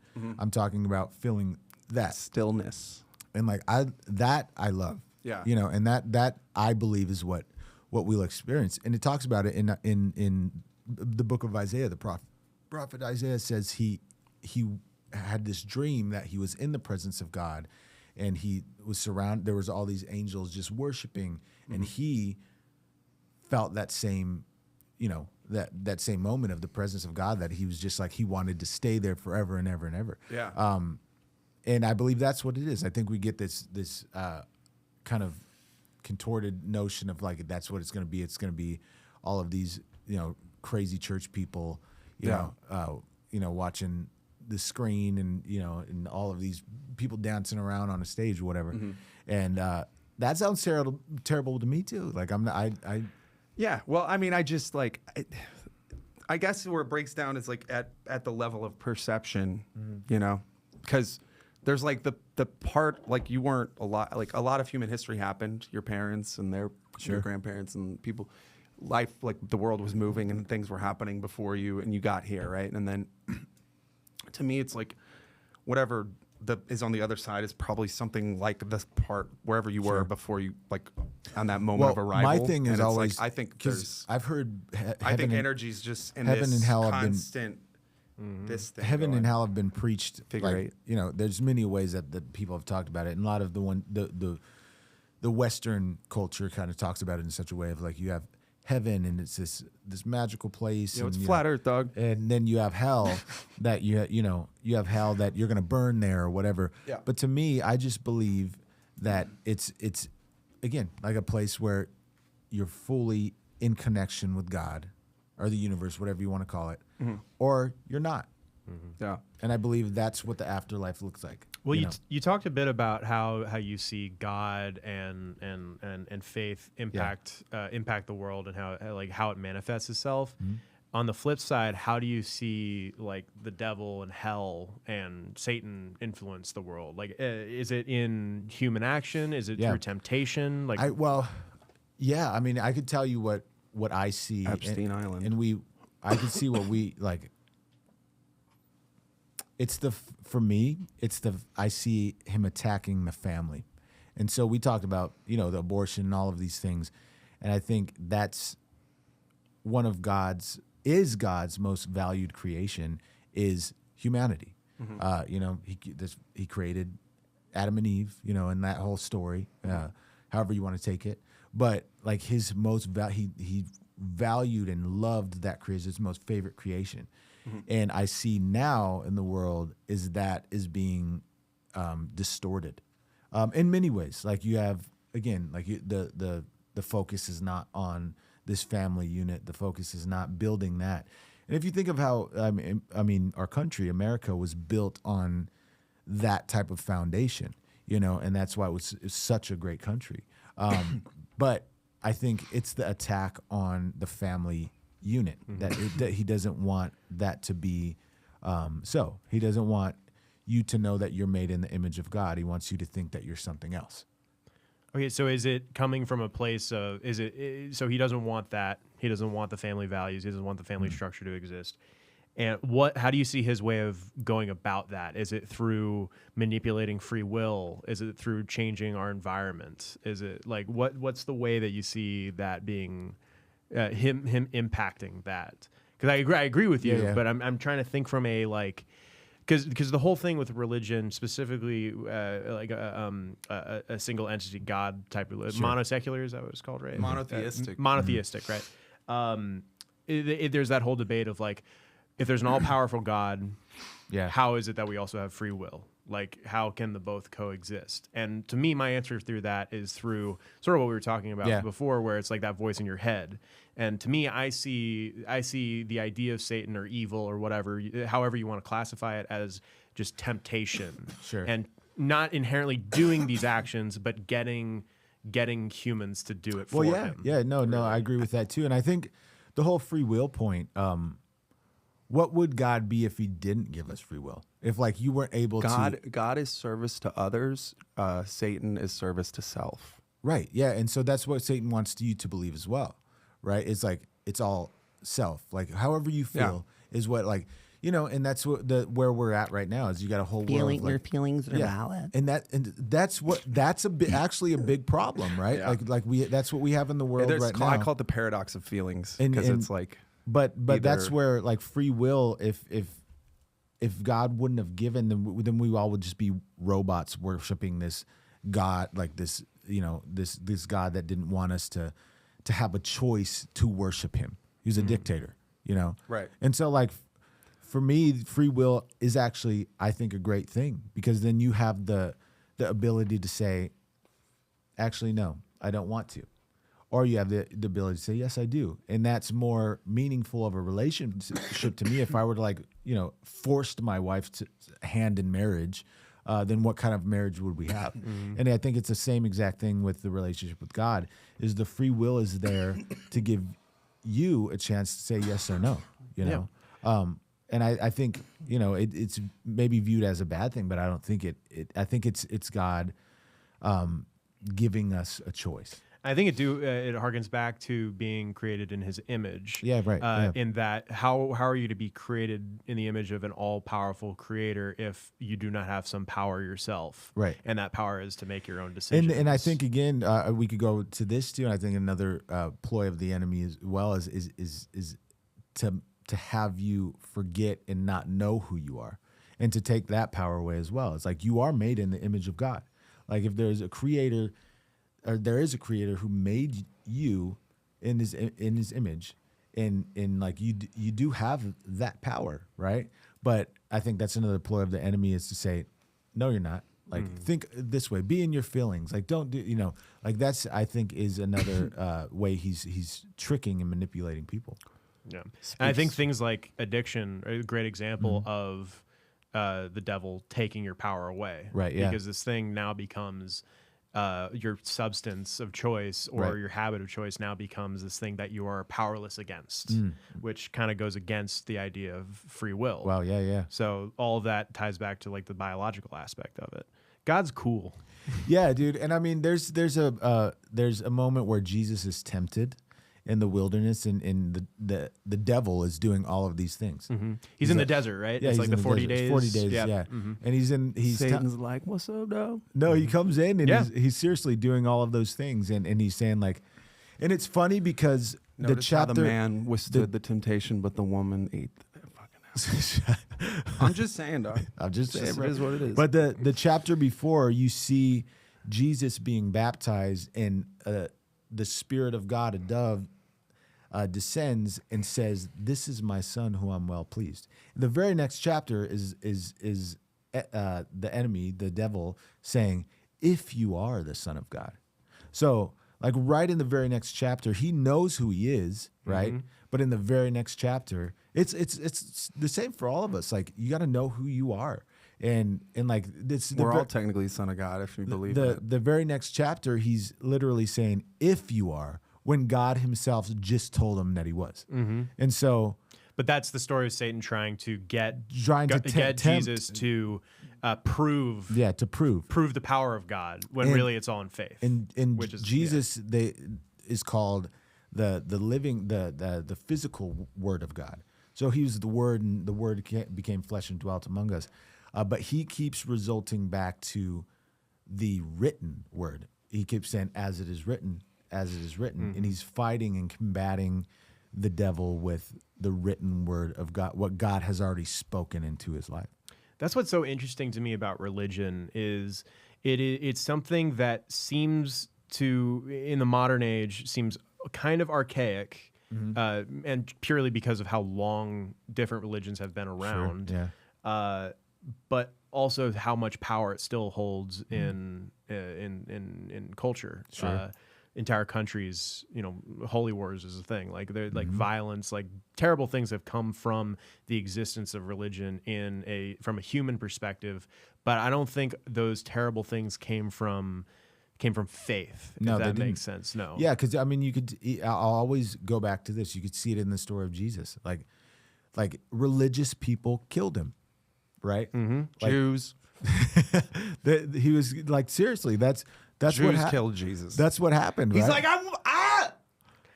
I'm one of you guys. Did you see my mom? But why? Because Yeah, it was your dad, though. God. Because they wanted control, right? Listen. And that's what it is. Religion is just about control, and so that's what they wanted essentially. And he was there to flip the tables on all of it and say, "There's a better way, and I am the way." And they're like, dead. They didn't want that. Well, we still do that. We still do that. You know. Yeah. Yeah, Religion is being used for control I every always say- day. Yeah. I always say that They're like people, yeah, exactly. Pew, pew. But truly, like we all crucified Jesus. I mean, Charlie Kirk. Essentially, we all crucified him, man. Like we He all. was very biblical. that Yeah, he man. was. Yeah. Yeah. Rest in peace, man. I love that guy. Yeah. I'm so glad we found the murder weapon on Palantir property. Dude. Oh man. Yeah. Bro, So back to the music. No, I'm I'm just kidding. I'm an agent of chaos, dude. I'm the Joker, bro. I'm No, just I coming love in it, here dude. like bro, it's fucking crazy. No, it this is the thing too. It's like we get caught up in all that. This conversation, it's like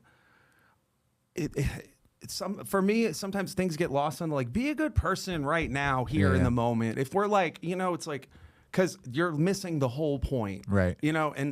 So that's why I think that I have total respect for those that that go to church and that there's the meaning that's derived there. Sure. And I can see why, you know, but it's like, to me, it's like where I'm at with it. I just feel this like place of peace of like my understanding of like, and my acceptance. Cause you said we're all afraid of death. There's 6 fears if you break it down according to Think and Grow Rich, which is like maybe it's my favorite book I think ever that I've read. But it's one is the fear of death, one is the fear of old age, diminishing fuckability.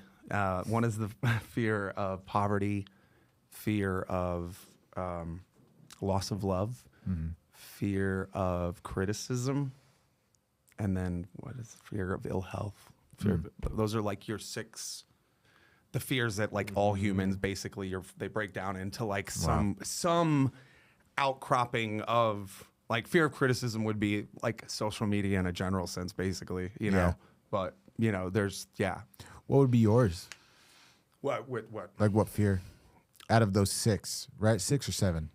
Like well, what's I mean, one that I you think battle with? I've been in. It's seasonal. It's seasonal, dude. You know, there's seasons where it's been loss of love. There's seasons where it's been poverty. There's seasons where it's been criticism. You know, so I think.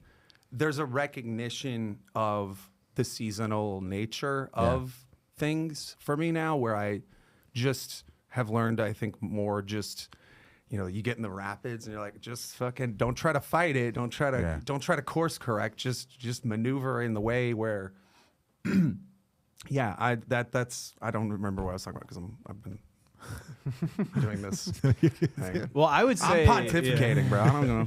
It's my podcast.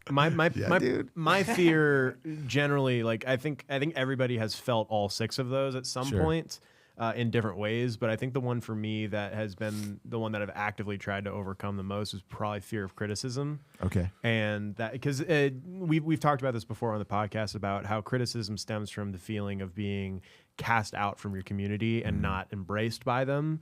Which oftentimes back in the day led to dying. You would die if you were not part of a village or a community or whatever.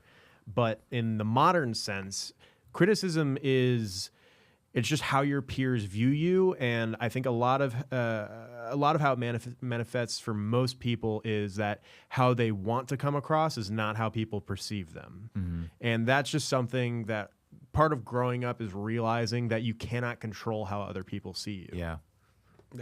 No, that's true. I mean, because I think too, as you get older and you have wisdom, like, who cares, right? Yeah, it's a fool's errand to like worry and try to like. That's what people like that try to control outcomes or they're trying to like engineer things. It's like you're stupid. You see people that have like control problems in the sense that they always have to be the one in charge or the one in control. Yeah. A lot of the time it does stem from that insecurity of narcissism. Let's talk and about criticism. Because it's a fucking epidemic out here. No, seriously, man. And it gets overused a lot, but like there are a lot of people out here that the self-serving nature of people that's like, and it's disgusting with a lot of people because it's like there's a mask of I'm a person of character and integrity. Yeah. And then you find out like, oh, this person's actually serving a whole different operation. Yeah. And this goes plays happening that I'm just a character in right now. You've said this a good bit where it's important for people to have a code or a moral like a clearly like this is what is important to me. Yeah. This is what I value myself. Not something that religion is telling me, not something that an institution is telling me. This is what is important to me. And being able to recognize that will also take a lot of the pressure off to try and make opinions about things that don't really matter to you in the first place. A man who has no hill to defend stands for nothing. No, you know what I mean? Mm-hmm. Yeah, no, it's true, man. And going back to that, the criticism thing, and I think we place our identity too in the wrong places. Likes. I mean, yeah, it likes, and especially in this day and age, man, is like our identity is like my identity for a long time was I'm Joe James the artist, right? And that died 5 years ago because I realized that essentially was not who I was. It was who I was so much deeper than like I'm a musician arm, whatever, because that thing can go away in an instant. I can lose my voice. I can lose my fingers. I can lose my ability to play the guitar, sing, whatever. And then who am I? So I think the thing is really like figuring out, like, who are you? Like, who exactly are you when all that goes away? Like The witness. Like the drum, like you're a drummer, right? Yeah. If there might be a time where you might not be able to play drums. Yeah. And like, who are you then? Or you lose your voice, right? You can't podcast anymore. So it's like, you really have to get to the bottom of and sit in a dark room and figure out, who are you? And like, I had to do that years ago and figure out like what was my identity, because like you can really screw yourself up when that identity gets completely destroyed, because it can. Talk about another toxic expectation with men in society. It's the, like, what women, you got what you wanted. Now we're here, and you're acting as if the old way should still apply, and you're holding men to a standard that doesn't exist anymore. Sure, yeah. And it's like, to me, like, yeah, men are. Go. What were you just saying? Sorry, I lost my train of thought again with what I was saying. What about your finding your exact identity? Yeah. Because the thing is, like, we do place our identity in things that aren't who we actually are. You know, again, like you were mentioning, the likes, the follows, the subscribes, the whatever, and all those things are cool. And like, I think for me, what I've learned is these things are a vehicle to get who you actually are to the people who need to hear it or who need to be impacted by it. Yeah. But the vehicle can change. Right. And I think we get so attached to the vehicle that we forget who we actually are, or what our, you know, like our gifts and our calling actually is. And also that fear of criticism could come into play in the art creation process, because it's like you it's get factoring so fixated on people criticizing your car, your vehicle that's taking you from to get your point across. Literal vehicle. Like, it's like, come on, man. Like, that's not who you actually are. Yeah. And in this day and age with social media and all of that, like, you probably 90% of the things you're seeing about people's lives are real. Because I know a lot of people that they portray this specific life on social media, and I know their life. Yeah. Well, the crazy thing, dude, is that you can create that identity online that may be smoke and mirrors, right?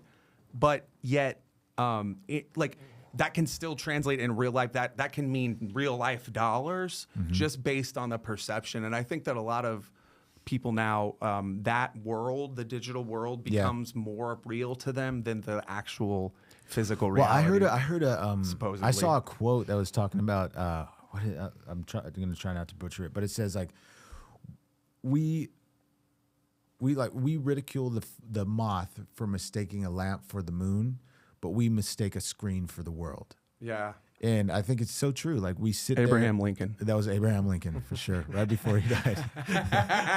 He was writing it down. He's like, yeah, man. Right after the Emancipation Proclamation. But seriously, it's true. Like, we do the exact same thing, and we mistake a little screen for the world. And dude, I miss the days. Seriously, I was just talking about this, just writing about this, is when we just went outside and we played, and we didn't know. And you were bored, and we were bored. There's such a power. I used to read books on the shitter. There's a power in boredom too. And a friend of mine was telling me recently. He was like, "Hey, like, maybe sit for like 10 minutes or 15 and just look at a wall." Yeah. That's why in this day and age, meditation, you've been talking about it. I love that. That's awesome. It provides, or it facilitates one of the few moments in this day and age, in this world, where you aren't like looking at something, because it's that constant stimulation. This is all a war for your mind. Yeah. No, So, I agree. However they can get a hold of that shit. And that's why attaching so much emotion and being so, this is why women, I was going to say something, I shouldn't say that. Dude, they're very emotional in their, and I don't think that belongs in the conversation with trying to have a dialogue. You're going to get too invested in the thing, and then we can't move forward in a way that's growth. Yeah, and I think, man, like, I think it's very crucial that we set boundaries with these things, right? Yeah. Like that's why mine's flipped over. Like Same. yeah, I always do this when I go out to. It's a respect to factor, dinner. dude. It's a respect factor, Yeah. and it's also like. And if you know, every like 30 minutes, if you need to check, make sure there's yeah, nothing yeah. crazy. Yeah. You know, more often than not, people will manufacture the reasons they need for the thing. Yeah. And it's like they're going to find, and that's where our own brains work against us. Yeah.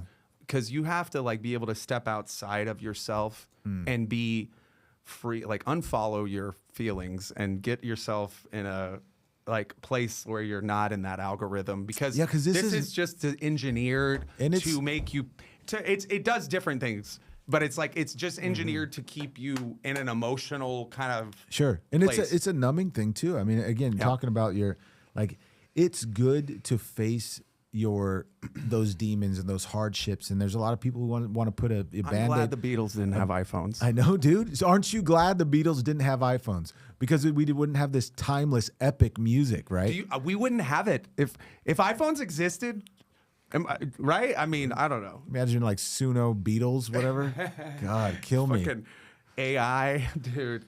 That's where I'm like, Dude, you maybe some people can't distinguish the difference between AI music and real music, but as a musician, right, and as a music listener, which I'm sure you are, like, can you hear the difference? I mean, I think that there's manufactured shit, and it's like you can feel, but here's the problem. Like, I really can't distinguish AI Drake from real Drake.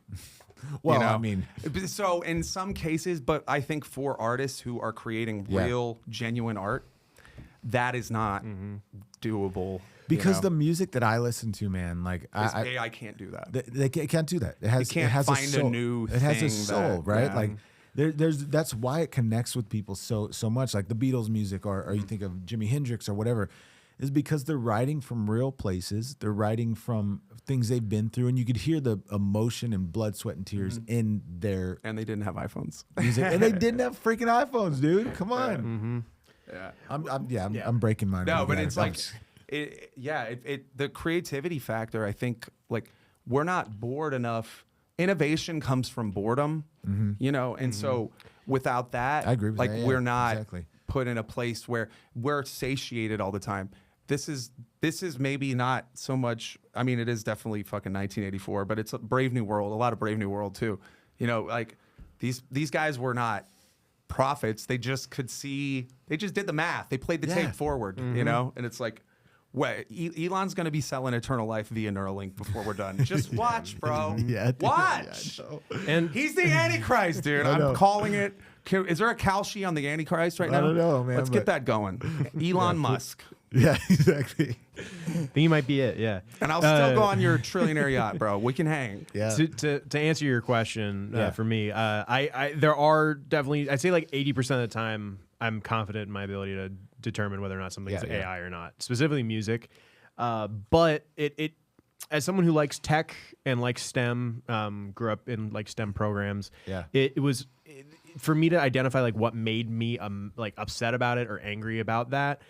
It all boiled down to the time that was spent on the thing itself. Oh, right, yeah. Yeah. So like going to the Beatles, like they spent time, they spent hours, and like they're that sitting there video, just, like, they picking- spent the time, you know. Yeah. That's a great And- observation. Yeah, exactly. Because I mean, it takes you like 10 seconds for it to produce a song. And then Yeah. me as a listener, when I recognize that's AI, it's like, well, you didn't put any time Yeah. into this. Why should I put time into listening to it? exactly. Or why should I put time into reading it? So, like I see I'm on Reddit a lot, and like there's so many like text-based subreddits that are like every single post is AI now, because you can just see like all the little tells. Well, and it's getting harder and harder to distinguish sometimes, where you're just, it's like, you know, half and half. So like dead internet theory. Like, so really though, I mean, that's all here, right? This is like, oh, wait, look, it doesn't even exist. Isn't this crazy how that doesn't even exist anymore now? Yeah.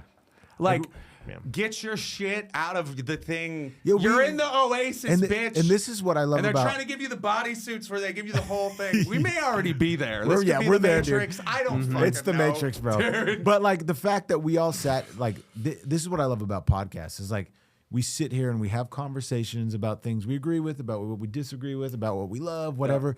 And these phones haven't been picked up or looked at this whole entire time.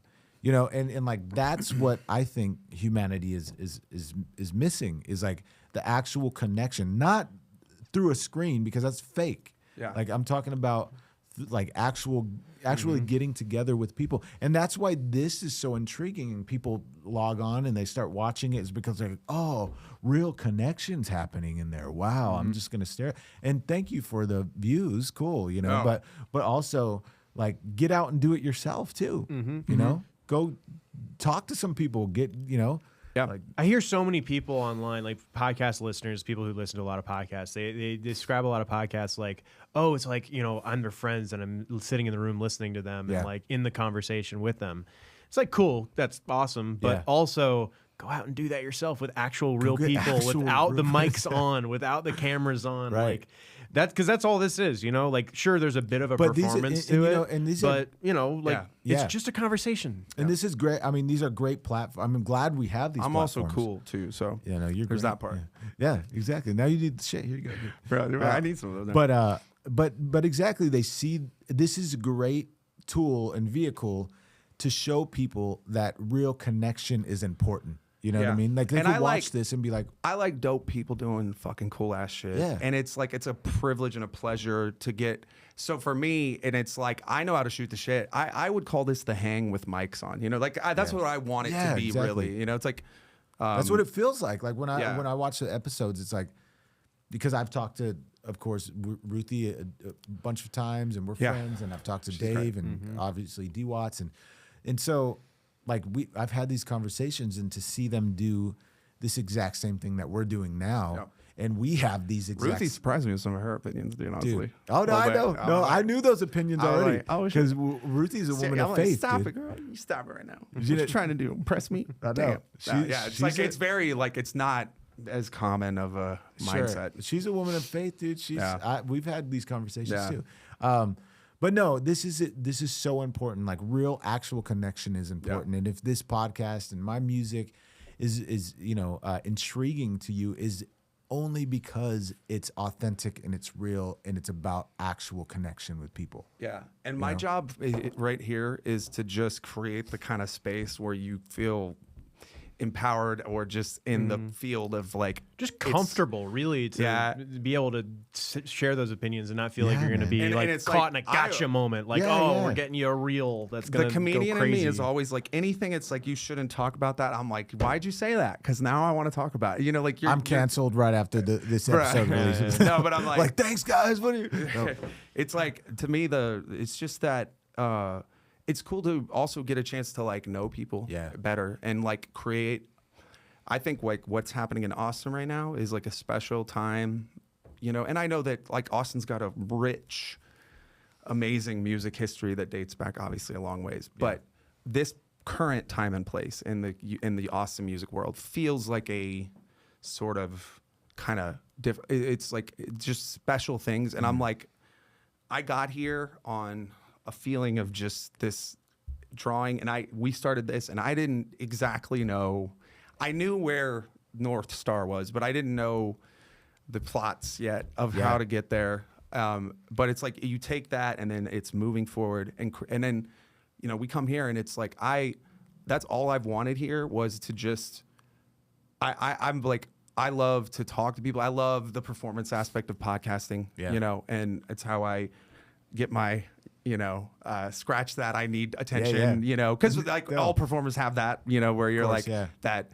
Oh yeah, look at me. You know, it's a sort of, whatever ego feeding. But it's like I think you can have a proper like ego that's kept properly in check, because I think ego is part of the art too. But not letting it get so out of control. You're just like fucking yeah. Exactly, man. But no, this it's a great thing. Like that's why, going back to podcasts in general, like they're about connection. They're people sitting in a room actually talking to each other. Yes, there's lights and there's cameras, and it's one of the few things you're like it's not AI. Yeah, it's not. This is not AI. I think. Are we? Maybe. No, but like for real though, it's like it's one of those, because it's becoming more rare when if you're consuming any media anywhere. You're like, fuck, does this like what? what's real, what's not. I those hate glasses that I are have to AI question. generated, dude. They know it. I hate that I have to question, dude. And dude, VR is getting crazy. I'm like, dog, we might be on the Ready Player One fucking trajectory at this point, dog. I mean, like, for real though. Yeah. I'm not kidding, and I wish I was, but I'm not. Like, as cool as that technology looks on the surface, I think everybody knows like the societal ramifications would be like we'd not just Ready Player One, but we'd be like heading to Wall-E territory of nastiness. no, yeah, well, we're way too smart as a society for that to happen. I mean, we'll definitely be conscientious enough to see those pitfalls coming. It's not, we're very educated and we think ahead as a culture. We have a really broad. If you say it, maybe it'll be. It's like, bro, I love the Rumi quote. Yesterday I was clever, so I wanted to change the world. Today I am wise, so I'm changing myself. Yeah. And it's like it's the shift from, I think criticism disappears when you shift from the external locus of control to the internal locus of control. And it's like, now you see criticism for what it is. It's filtered through, I'm already good with me. So it's filtered through that place. I'm not in that like, and this is why fucking shitty people are shitty, because when they prey on people that are vulnerable. Yeah. Mm-hmm. They get their it's crazy to me. It's crazy to me that there's some people that they fucking like get their rocks off by, like, some people. I love to lift people up, and I think we're all of us here. I think it's just understood, right? But there's some people that tear down, and you're like, they get off on that, and it's wild because you're like, I don't understand where that energy would come from. Right. I don't feel compelled to like do that with like it's I got here earlier like we're literally that energy coming at you, you're like, I just don't. Yeah, exactly, man. Yeah, but I'm like, it's great because I like, honestly, bro, I'm like, I really appreciate just the way that you the perspective you have, but like you seem to be like very comfortable in the chair in a podcasting sense, bro. I was gonna say, like, we've had some other folks on where, like, they were great podcasts and stuff. It felt like work before. But there's sometimes where like they're not comfortable and there's a noticeable like, oh well, now I'm on a podcast mode. Like I'm gonna be super energetic and pull all these moves like I'm on a show. It's like you are on a show, but also it's not like you're not on like Kimmel or something. Yeah, like, you don't have to be this animated thing. Yeah. For me here, I'm like, I'm gonna be at some point trying to bring funny back in again, because I have to add that levity to anything I'm doing. But then again, that's who you are. Yeah, and I think for me is like, I don't want to be anything other than myself, right? Like, and that's all I know how to be. Like, if I was trying to be anything other, then I'd be doing a disservice to myself and to the one who created me. Like, I'm gonna be exactly. Shout who I out am. to Aphrodisiac. He said something similar when we had Really? him on. Yeah, something to that very similar effect of that. Yeah, which it's like, no, I mean, be the best you. Yeah, I mean, like, who else would I be? Right. And well, some people, that's what people get deceived with, is they see this, it's that thou shalt not covet. And I think I think at a certain point in all of our lives, we try to be something else. Yeah. And I've done that. Yeah. And I thank God that I've moved away from it. Yeah. And so like here I'm just myself talking to people who I dig and I admire, and I love what you guys are doing. And so man, of course. It's like, bro, likewise, man. Because I'm like, to me, like, if you operate on the respect, like, for those around and like leading with that kindness of like, and then until you give me a reason, and motherfuckers, give me a fucking reason. I wish you would, but you know what I mean though? I'm just like, you gotta have that lion, dog. That's where I'm like, I'm fucking Teddy Roosevelt. Speak softly and carry a big stick, dude. Like, always be ready if a motherfucker wants to try you, like, try me. Yeah. And they won't, because they're bitches usually, and they'll only talk shit online and not in real life. But I mean, that's the world we live in. That's what I'm saying. You fucking keyboard warrior, bitch ass. No, it's but like in the some same people do in room, real life though. Actually, no, so Women, my wife does all the time, bro. She'll tell me. I'm like, dude. Tell me how. I don't indulge in that shit, dog. I don't play. I'm not. I've been around the people. There's some people that like love drama, and I'm like, I don't need that shit, dog. Like some people regulate in the toxicity of creating drama, and it's like how they get their kicks or whatever. Like, and then they get into a place of like, it's actually just women in Austin, really. It's like, but you see, I mean, like dating. Like consistency and predictability, boring, you know. Like, but bro, you see, I mean, those people like that, their lives are messy. You know, if you thrive off of drama and that's the only thing that's keeping you going, like, I'd hate to see you when the doors are closed. You know, like you probably have a really miserable life. Yeah. I think there was a quote where it talked about basically like stupid people discuss people.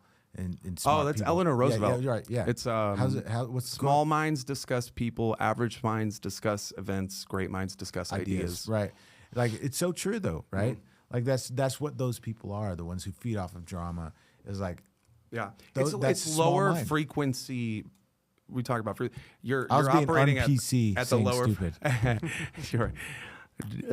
Dumb as fuck. No, it's like the frequencies, and there's levels of thinking. Yeah. There really are. Just like there's levels of anything. There's levels of musicianship. You know. But I think if you're operating from that, you know, a small mind, you're obviously discussing people. You obviously love drama because I mean, like you can't.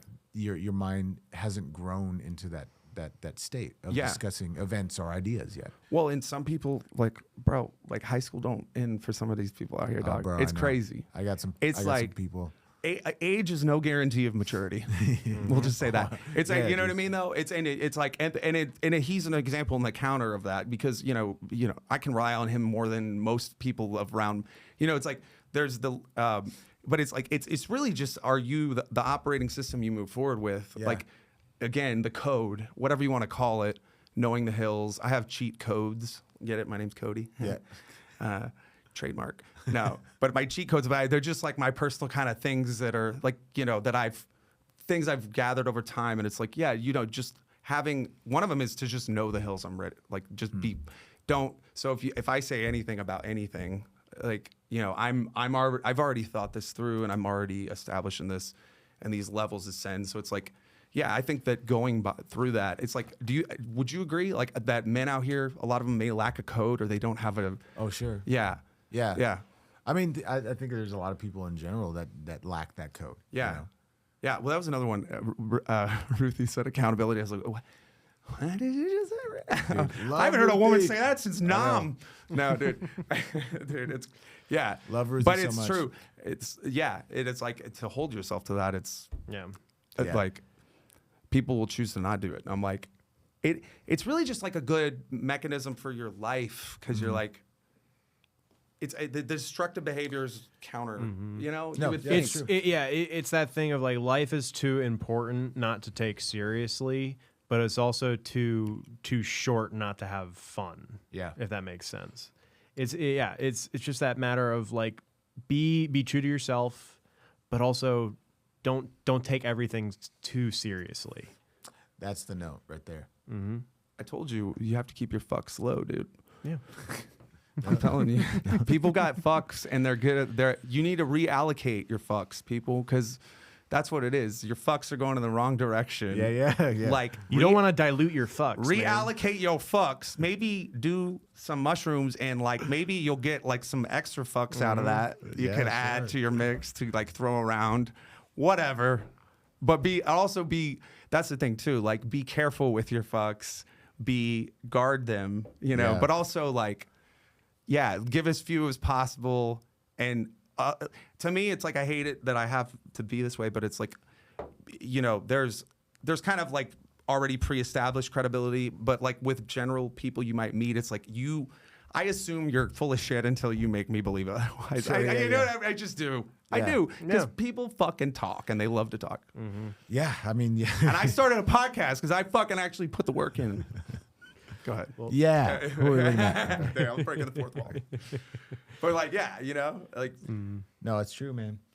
But I agree. I mean, like you have to have that. Like you were saying, like what's the quote you said? Life is too important not to take seriously, but it's also too short not to have fun. Yeah, exactly. But man, dude, I love these conversations. I mean, that we've bounced around to like so many topics, and this is what connection, like true connection, is all about, man. It's like, you know, putting. I'm not a swearer, but I'm not against it. So Fucking A. yeah, there we go.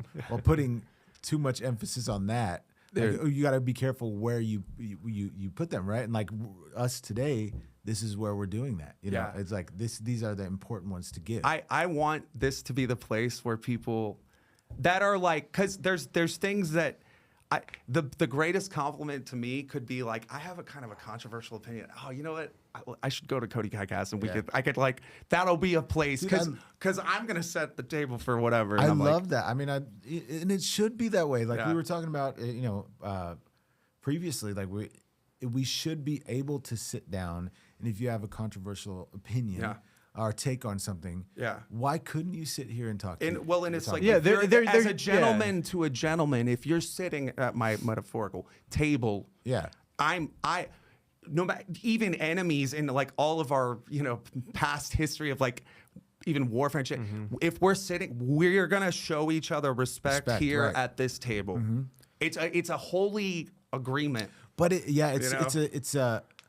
something that it's so lost in our culture today. It's like we don't have that respect for each other, or we don't even give each other the benefit of the doubt, or we don't sit down and have these discussions. Like, I mean, we agree on a lot of things, but like there's some people who wouldn't agree with you and wouldn't give you all the time of day to come in. And like you said, you have differing opinions from Cody. Yeah. You know, and vice versa. And like but you guys, we could sit here and be as adults and can talk about it. Well, it goes back to what you just said. Right. It's all about respect. It's just that mutual respect. Neither one of us is trying to impose hurt ourselves on the other one. Yeah, impose, change their mind. Yeah. And I think a lot in of a way that's like moral grandstanding. Yeah, exactly. Like, and I think a lot of times people come to the table with that type of notion of like, they preloaded everything already. They don't want to hear what you have to say.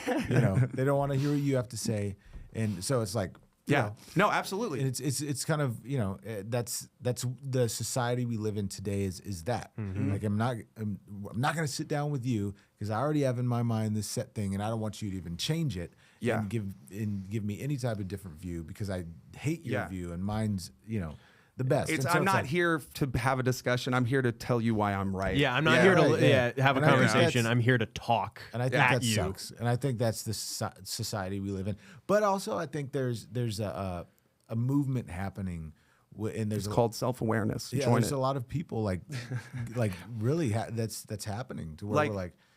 Anybody that you reach a certain point, self-awareness is the understanding of how your presence impacts and affects those around you and in the manner in which you interact. And it's like to understand whatever outcomes you're seeking in your life or would want. And if you're not like, ask yourself, be present enough to understand like how am I playing into this? Right. And I don't think a lot of people are asking themselves that question. I think they're just operating on an algorithm and they're just not present even on their day to day, just because it's like, they're just going through a set of motions, and comfortability is like the insulator of all this shit. And it's like, you have to push yourself out of your comfort zone, bro. You have to be, that's also the other thing that's important about discussions is like, maybe you should be going into, if you're feeling like, I don't know, go there. Cause it's like, that's where there shouldn't be any topic, any word or whatever that's off limits, in the sense that you would be attacked for it. You can have your own personal beliefs as like, I'm not going to say certain words, or certain ideas just because it's my personal thing. But I'm not going to impose that on someone else, saying you cannot talk about that at all. Exactly, man. The famous word shaming is shitty. Triggered with certain words or whatever. I mean, seriously, we got to learn to live like together and be able to communicate and discuss and even debate ideas. Like that, all of that is okay. You shouldn't shoot somebody because they had a different opinion, about a certain political stance or a religious belief. Yeah. And, and take their life for it. That's whatever Robbins guy. Yeah. Lee Harvey Oswald. Come on, man. Like what? That's but like it's almost it is comical. Patsy is Bro, fuck. it's like it's giving Patsy. it's comical it's sad and comical that's the world we live in. It's like if you have a different opinion and I get offended and triggered by your opinion, I'm gonna shoot you. It's like if you the problem is if you think if the thing about me that my opinion's different in your eyes makes me evil to you, that's a problem. And it's not necessarily a problem because I can't give a shit what you think, but it's a problem because of the discord that it creates within the culture. Because that there's one side we know that really believes that, like really, and like it's crazy because it's like this one size fits all shit, and that's why when Charlie Kirk got murdered, it was fucking disgusting. Social media was. I was like, it made me like really like, man, I hate people today. Like it's one of those days I fucking hate human beings today a lot. You said that John Lennon quote, right? I love humanity, but I hate people, dude. Dude, I'm like, bro, because it's like, give me a fucking break, dude. His body's not even cold, and you're shit. You're set. What the? No matter who dies, like I'm indifferent when like people I don't like die. You know, but it's like. But I think there's still like even again like if someone I don't like, I still have. Again, going back to that word compassion we talked about that Jesus had, right? I still have even though like it's like Troy, you give the burial rights to your fucking dude. I think their viewpoints and whatever were trash, and I don't agree with them. But that's sad what happened. Well, like, that wasn't even a thing. And the problem too, though, with the Republicans is like they can't really ask any side to be honorable when your leader is not exactly honorable. You know, so that's where the problem is because I think that it's like fuck Trump. By the way, go fuck yourself. You're full of shit, bro. You're full of shit. Like I'm not gonna start any wars. You fucking dude, really? Now he's like, hey, we wouldn't want anybody to see those tapes now, would we? The thing is, man, like they don't have our best. None of them have our best interest in mind. I think that the idea of parties exists now to perpetuate themselves. Republicans are more concerned with Republican power as are Democrats concerned with Democrat power than either of them are concerned with the well-being of the American people. Also they don't care. Repeal Citizens United, the typical normal Repeal Citizens United part of this episode, because most people don't even know what it is. Google Citizens United, get educated. Like they're all bought and sold. Yeah. You go to Congress and get rich, Nancy Pelosi, this is a problem. Yeah. With the whole system, it's all rotten. Jesus went in whenever. It's that time when Jesus needs to go in and turn the tables over. Yeah. But who is that? Because nobody's like, we can't. Nobody could be that person. The problem is, this is biblical as well. The love of money is the root of all evil, and what runs this world is its power and money. They want to make money. Is money your God, or is God your God? Yeah, and so people always get it confused and say that money is the root of all evil, but no, money's not. Money is just money is the tool to achieve evil. And like the root of evil is you fucking shithead. Yeah, it's the love of it that you don't care about a human life as long as it makes you $1.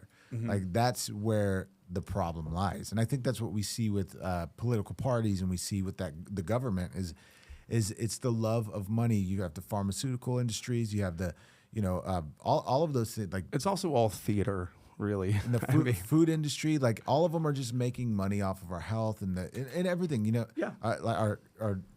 Like misery is profitable. Sickness is profitable. All these things, the problems that you see, these aren't a byproduct. These are the actual point. Yeah, you have to shift your mind from the reality where people in power really care about humanity. Oh my gosh, they don't. They look at you as livestock. You're completely naive. You're a cattle to them. In their mind, you're no better than cattle. Just another number on a spreadsheet. They want you to die, and that's what that's why I hate corporate culture in general. Is like people are reduced to numbers. There's no humanity left anywhere to be found here. Like. I can't stand that shit. And it's like the person is lost. And I've said this before because Citizens United made, legally speaking, corporations, people, personhood.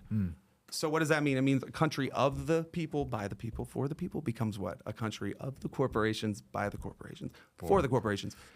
And those are conglomerated through BlackRock, Vanguard, into the multi-trillions of assets of control. Everything, the same people that own McDonald's and Burger King. The same people own it all. Coke and Pepsi, same owners. Yeah. Bank of America, Chase, whatever, same owners. They all just want control and money, man. And Larry They don't Fink. care.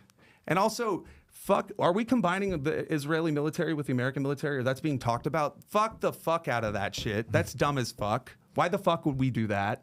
Like, that's the other thing. Sovereignty, heard of it? It's checks and balances at the global level. That's what sovereignty is checks and balances at the global level. So the whole idea of like, people are just, the commies are trying to get up in here, dog. I'm telling you, bro. They are. That's not hyperbole. This is literally Yuri Bezmenov said this in like the 80s. And it's like, you've seen it playing out over the last several decades. And it's like, these things happen over generations of time. So I 100% agree with you. Satan is working against the family, because I think the family is the thing in communist world that they don't want. Because control is more easy when people are isolated than when they're, and families, stronger families create stronger communities, create, Yeah, 100%. Yeah. So 100%, yeah, like, stop buying into the propaganda. And also, women need to like chill the fuck out, because I know you're not in the game, but listen, this has like, the likes keep going up. It's over 2,000 on a post, some Instagram. No generation of women in history has ever demanded more while offering less. And that's like thousands of people like this shit. And I'm like, it's the truth.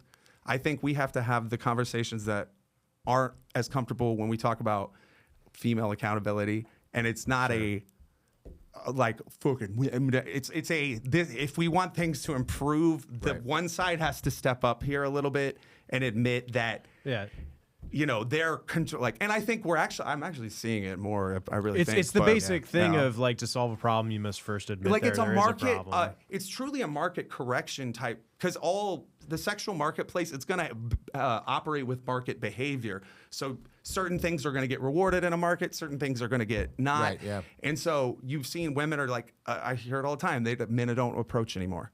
That in like terms of like the single world, and it's like, why do you think that is? Yeah, exactly. Because they realize the juice ain't worth the fucking squeeze.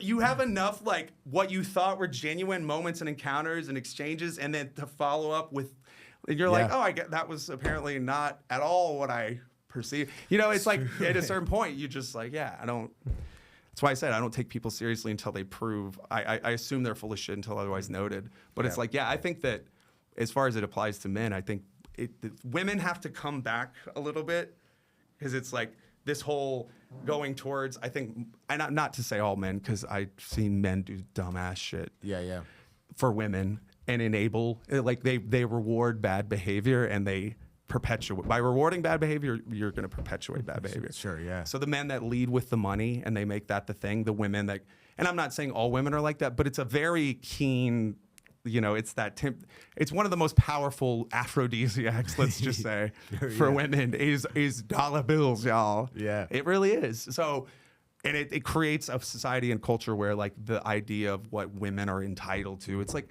you're all wrong. Like, what can you do for me? No, what can we do for each other? Like, if your mindset is there, we're going to work. It's going to work. But if your mind says, what can you do for me?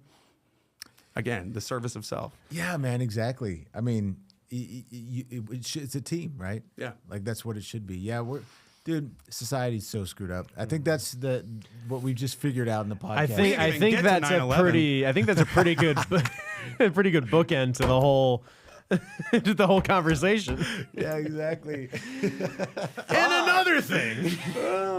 Shit, I got all kinds of shit, dog. I can go for days. Now, fucking 9/11 and COVID, man. Come on now.